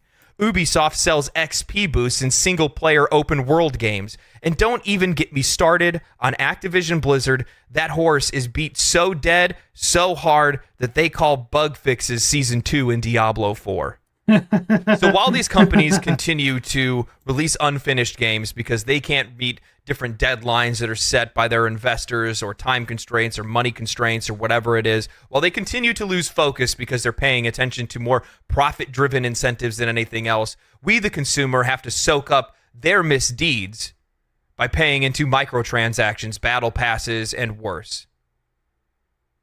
And that's supposed to make our games better. But by the time any of these games actually do get to a playable state, or, God forbid, make them enjoyable, they're already almost coming out with the next game anyway. That doesn't seem like us helping to support them make better games. That just seems like us being taken advantage of. That seems like the consumer being programmed to continue to pay for things that we're not getting our money out of. And it's making it an expectation. How many times over the last few years have you expected a game to actually work day one on release without any issues? If you're anything like me, it's a flip of the coin. And when the coin landed on heads and it ended up actually working properly, it was a surprise. And I think to myself, maybe they got it figured out. But we know that's not the case. If Elden Ring was the flash... I was going to say, it's a little bit ironic because with Elden Ring releasing in a semi-broken state, the funny thing is that with quests being broken in Elden Ring, it wasn't even obvious that they were broken to begin with, just because of how cryptic FromSoft's games are to begin with. Noita, Vampire Survivors, and Fear and Hunger are cheap to buy, passionately made, and ultimately successful in a way corporate games aren't. I mean, look at Terraria. Holy crap, look at the value that game provides. Look at how many free patches that game has gotten over the years. Like, how many final updates it's gotten. It's kind of crazy. And, like, that game is like still, like, what, $5? But, yeah.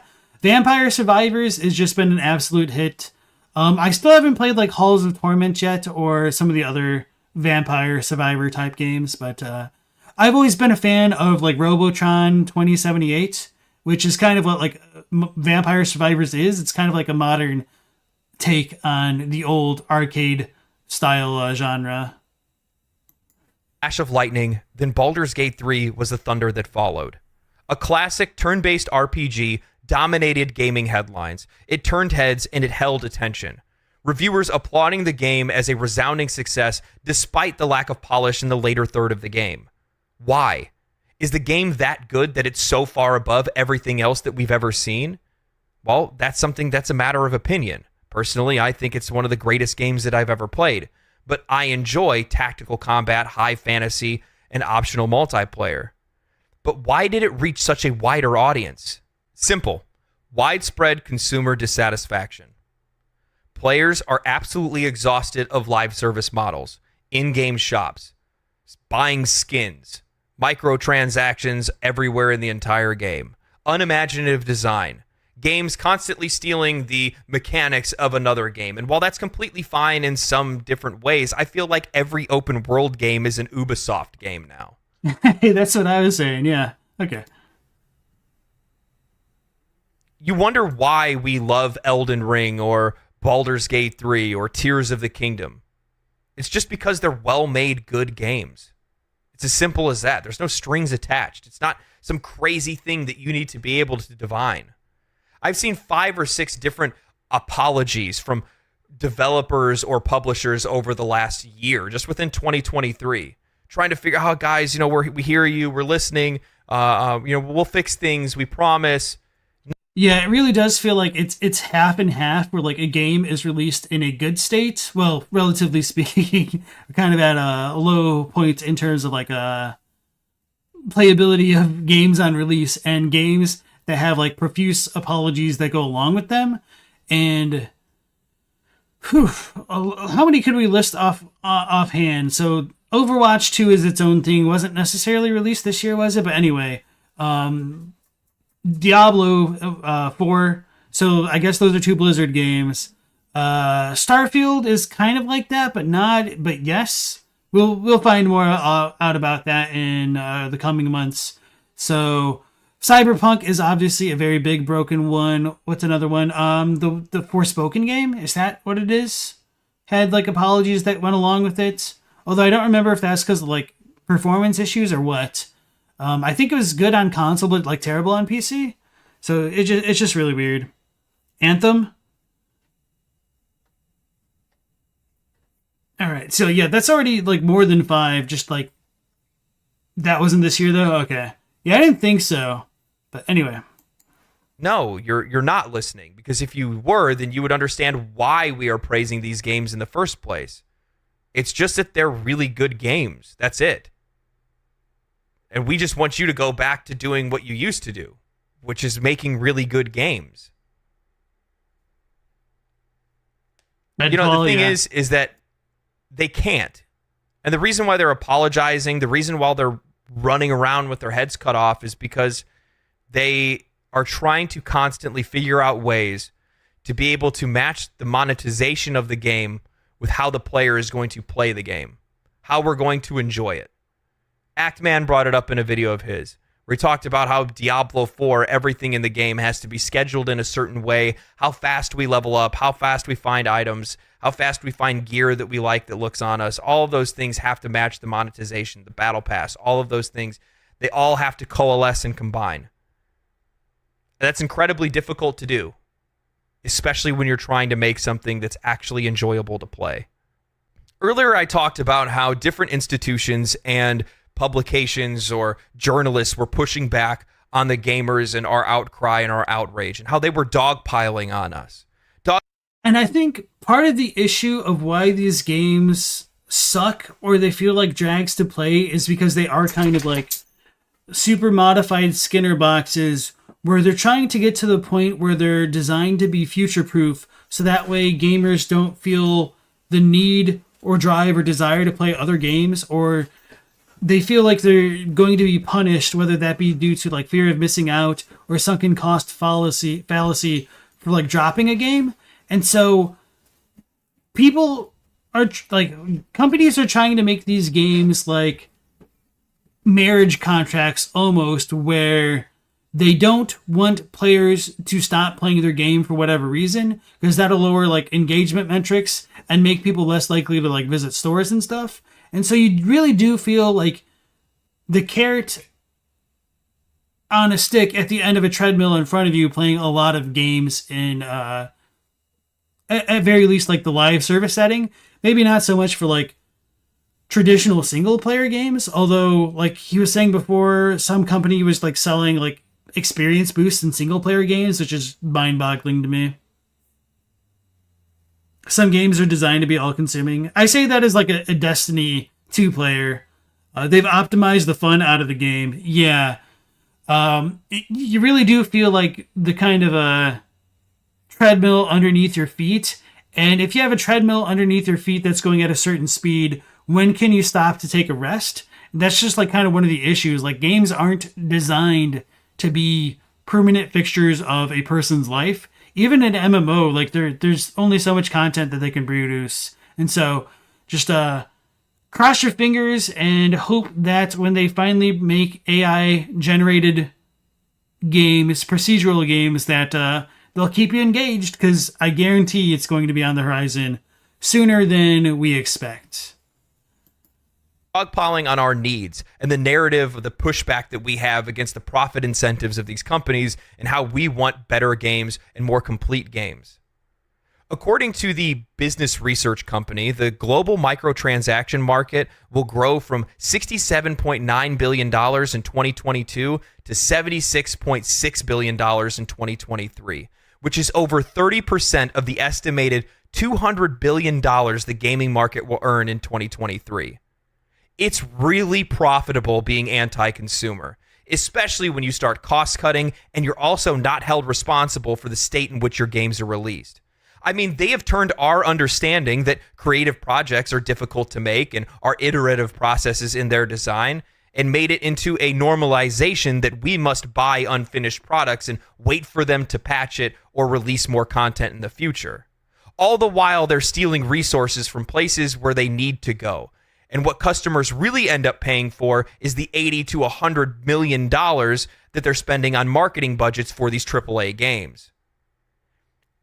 And it really doesn't help that our regulators, those in government, aren't working to protect the customer, mostly because either they're too old to understand or because they're incentivized not to through lobbying to protect the interests of investors and these large publicly traded institutions. Luckily, there are some countries like the Netherlands who are moving to ban things like loot boxes, and what's great about that is it makes it really difficult for these companies to be able to release their games in, well, just about anywhere once other people start giving them even the slightest amount of pushback. By prioritizing profits, the makers of our favorite games, our most beloved games of all time, are losing touch with their customers. While they may not see the immediate effects of this because the silent majority continues to buy their games and interact with microtransactions, we're seeing a slow shift spurred by the vocal minority. When you see a classic RPG based on Dungeons and Dragons explode onto the market, breaking all-time records on Steam, you're seeing a greater shift in the market. Social media is much stronger than the AAA industry. Some of the most popular videos on YouTube and TikTok are those complaining about the state of Diablo 4, Overwatch, Warzone, Destiny, 2K, and more. The virality of that movement goes past the vocal minority and into the wider market. As economic strife and rising inflation make it more difficult for people to buy luxury goods, they're far more careful with their spending. They do their research. And I think part of the reason there's so much outcry against these kind of companies is because you don't need a degree to diagnose a lot of the problems with many of these games. And with that being said, of course, like finding proper like fixes and implementing them could be a more difficult process than many of us imagine them to be. It does feel like as what's this guy's name? Legendary Loot? Nope. Legendary Drops. As they were saying like earlier in the video, we might not necessarily like know, like we don't have to.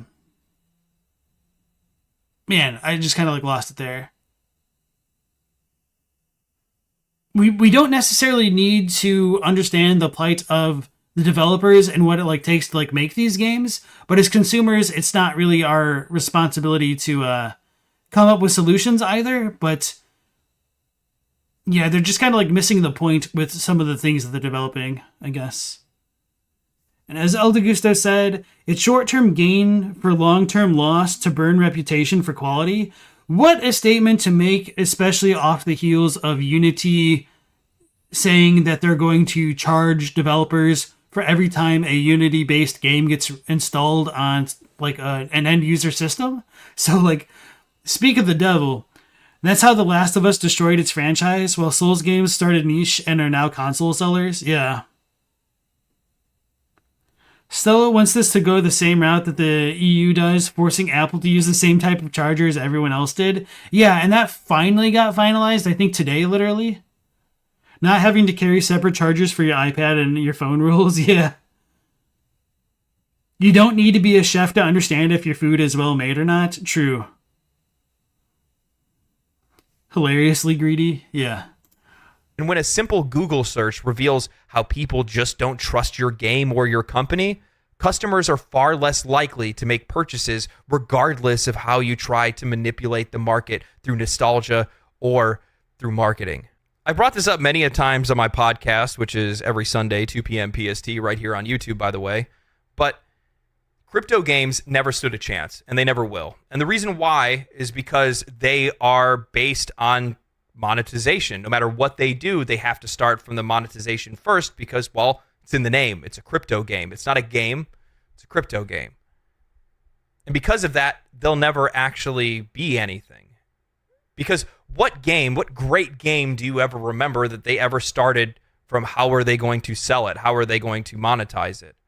Well, I mean, it doesn't even really matter if it's like a monetization type game. Well, I mean, it does, obviously. It's just the fact that a crypto game is inherently going to be kind of based on a pyramid structure where the people with the most resources are going to land up on top and people with less resources are going to kind of exist in so-called tiers below them. And this isn't necessarily something because of, crypto being a pyramid scam. I mean, it is, but that's just kind of like the natural order that any kind of video game or like rank-based structuring of any system kind of creates. And so unless you have like complete equal games of chance or something, it doesn't really matter because as he is saying here, monetization is the end goal. So you're either going to have people play a game like a job because it'll get them money, or people with enough resources to outsource farming the game as a job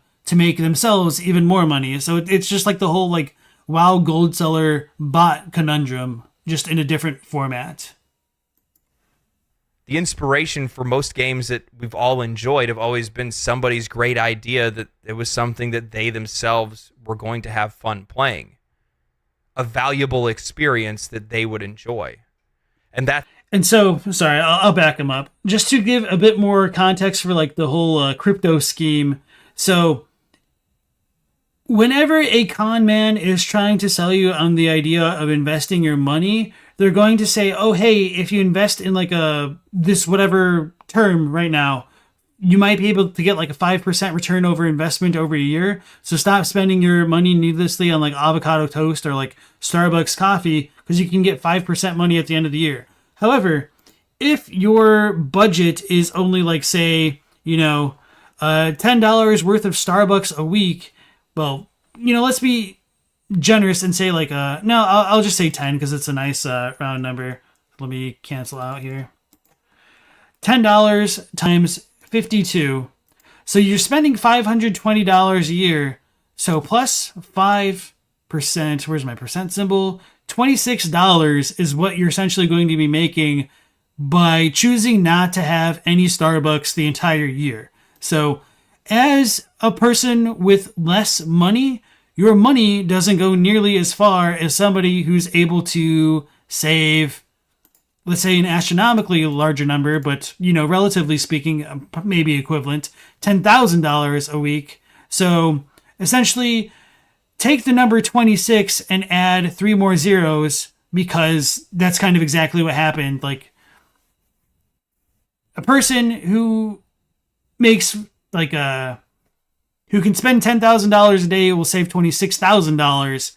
So the more money you have, the more resources you generate, and the more resources you have, the more you can influence any market. So it just kind of compounds on itself, which isn't quite obvious to people on the bottom of the pyramid there.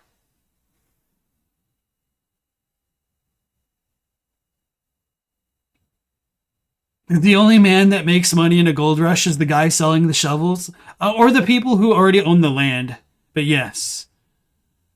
They also do an act now, buy now, there is no time to think because it's limited time at this price. Yes. And so like those are just like some elements of the scam, but like just the overall structure of a pyramid scam is going to be similar, like no matter what thing you're talking about, because people tend to get ordered in hierarchies no matter the system. So it doesn't necessarily have to be a pyramid scheme. It's just kind of like a similar idea overall, where those with more wealth can leverage it over those with less wealth and gain more by the virtue of simply having more.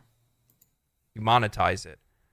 The inspiration for most games that we've all enjoyed have always been somebody's great idea that it was something that they themselves were going to have fun playing. A valuable experience that they would enjoy. And that's the whole point of this video. That's the whole point of what this conversation should be, is that we just want to have valuable experiences and have our time valued for playing the games that we get. Now, I've seen a lot of people try to parse out and say, you know, I give $1 per hour value for the games that I play. You know, if it's a $70 game and I get 70 hours out of it, then yeah, you know, that was a good game. No, it doesn't necessarily mean that. Did you actually value the time that you spent in that game? Will you remember it? I think that's a really good point as well. I do tend to think about games that if I'm going to play them in a similar way, like if I spend about like $1 an hour, like baseline, and enjoy my time doing it, then I'm kind of okay with like buying a game.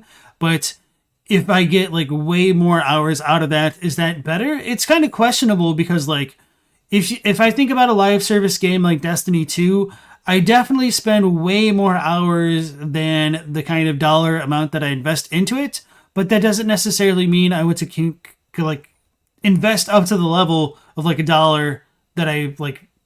Sorry, I don't want to invest back up to the level of $1 an hour just by like consistently playing Destiny 2 all year long. So obviously I do like to support Bungie for like developing expansions and stuff.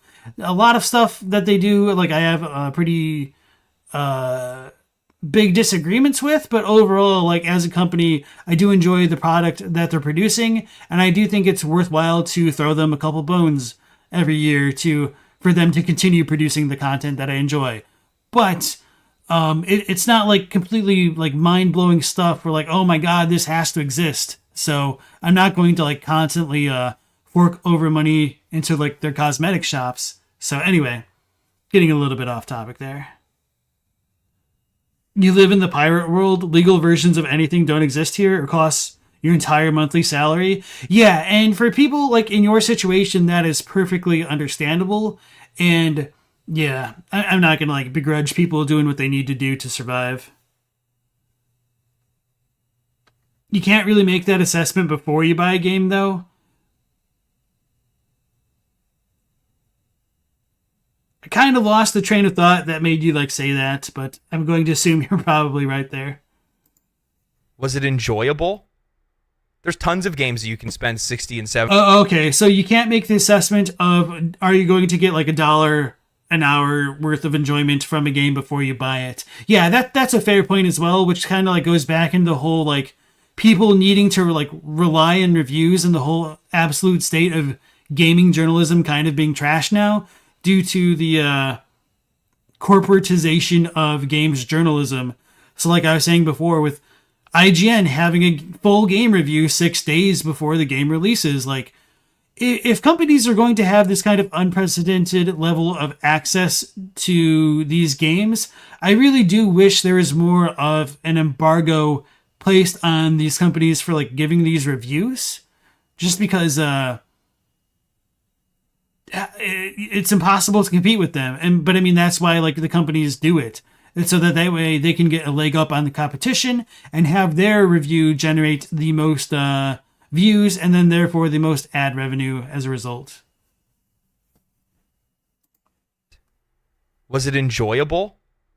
There's tons of games that you can spend $60 and $70 on and not enjoy. Doesn't mean you got your money out of it. It's not how that works. I just want good games. That's all we want. We just want our time valued. We want the money that we spend for the game, but we want it to actually mean something in the first place. It's really not that complicated, and I don't understand how it's so hard to be able to communicate that to the developers in all of these different conversations that we've had. So this kind of also comes from a place of entitlement, and I don't exactly blame him for his criticisms here, but we're also in this weird timeline where we have more access to games than we've ever had before. High quality games that were like perfect 10s out of 10s when they were like released, but we still don't really have people talking about those games as viable options to play today. Like when you're like, oh man, I'm trying to like wait for like the next best game to come out. Like, oh no, like Lords of the Fallen, the new Mario game's coming out next month. Lies of P is coming out this week. Like you don't really have a lot of people saying like, why are you going to play Lies of P? Majora's Mask came out. Didn't you know that? Go play Majora's Mask or something like that. Maybe Majora's Mask isn't the best example. Ocarina of Time. Whatever your cup of tea is here. I want to experience what it was like playing Halo for the first time again, or adventuring in Elden Ring, or Ocarina of Time. It's really not that hard. And I don't understand why they're making it that hard. Other than they just want to make it seem that way so that we just keep giving them money and that they can take advantage of us. And if that's the case, and that's what they're going to continue to do, and that's the path that they want to choose to take, that's fine. But they will fail. Because we will go places to actually get valuable experiences. Your Call of Duty will stop being purchased once somebody makes a game that has a far more valued design. Something that the players enjoy more and doesn't take advantage of them. And that did kind of happen with the rise of PUBG and Fortnite, obviously. And then Call of Duty did a smart thing and adapted their approach to making games, and then they made their own BR. And like Fortnite has kind of fallen off from where it was, although maybe not. I never really followed it, so it could have just been like stabilized. PUBG fell off the face of the earth because that game was always kind of a buggy mess, and it never got better. But anyway. Same thing goes for RPGs, ARPGs, strategy games, puzzle games. It doesn't matter. Every single genre that's out there, the next time that there's a game that comes out from somebody else that's not taking advantage of the players, that provides a better experience because you have lost the vision of what it's like to make good games and not think about how you're going to drain the player for every cent they have, you'll lose business. And if you continue, you'll lose yours. That's all I got today. I just wanted to kind of clear this up. I wanted to talk about this for a little bit. I hope you guys enjoyed the video. I got some more articles and stuff that I'm going to probably cover maybe next week. I have a review for Baldur's Gate 3 that I'm going to do. I'm calling it a casual gamer's review. That's my thing. I'm going to be the casual gamer. Make sure you guys follow me on Twitch if you guys haven't before. Subscribe to the channel if you guys haven't. I hope you guys have been enjoying the videos lately. I hope you guys have been having a great day, or have a great day. Stay cool, stay righteous, stay safe, my friends, and yeah. Peace. Family, family, family, family. All right. So I do think that was a very good video. Brought up a lot of interesting topics, and we had a lot of interesting discussion as a result of it. So this is something that I've been thinking about for a long time, like just kind of the absolute state of gaming and whether gaming has changed or if I've changed because, you know, I've gotten older, things are less novel to me now. There's a lot more competition for my time and attention. And also, like, literally my attention span isn't what it used to be when I was like 12, which is kind of sad because my attention span wasn't that great when I was 12. And it's just kind of like a difference in the programming that social media has done to my brain. And I don't know like how other people feel about that kind of topic in general as well. So anyway, I might produce like more content on this type of topic more in the future, but I still like want to gather my thoughts and not just kind of like echo what everybody else is saying. So definitely more food for thought and all that. So, okay. With that being said, that'll be the last video that we watch for tonight. I'm thinking maybe tomorrow of like having a quote unquote like meme night, because because we've gotten more or less towards the end of the list of videos that I was going to react to. You guys have been like slowly adding to it, and I've been adding to it a little bit here and there. And maybe we'll just do a bit of a change and do a meme video, and then I might just do like a couple final videos on... Wait, what's today? Today's... Okay. Maybe like Friday or this weekend, and then I'll probably stop streaming a bit and work on like content creation, going back to like finally finish my review of Final Fantasy 16. And then there's stuff that I want to touch on with Elden Ring that I've kind of more really realized that I can still make more content about Elden Ring that isn't going to necessarily be contradicted by the DLC. And there is some stuff that I want to like talk about with Dark Souls 3. But of course, that there's always like the problem of time management of like content production or content creation and playing the new games that are going to come out next month. So those are kind of my thoughts for now. Let me know what you guys think, either in chat or like the comments or the Discord, and I will think about all that stuff. Yeah, I was looking at Wizard with a Gun earlier today. It kind of reminded me of Don't Starve. No, so yeah. With the Souls Logic, I've not watched any of those videos, but I do know of them, and we will probably watch them tomorrow. All right, Nothingness, I would appreciate the suggestions. Stream Reacts have been like a late-night book club for video games, like a salon of lofty chats. It's kind of interesting that you call it a salon, because somebody said the Discord is like a salon a long time ago. So yeah. That is kind of the atmosphere that I am trying to cultivate. I definitely appreciate you guys joining me for these salon chats where we all get our hair done did. Hope you appreciate it. And yeah. All right. We will be going live again at 10 p.m. Eastern Standard Time. Hope to see you there. Stay safe. Take care. Last Protagonist out.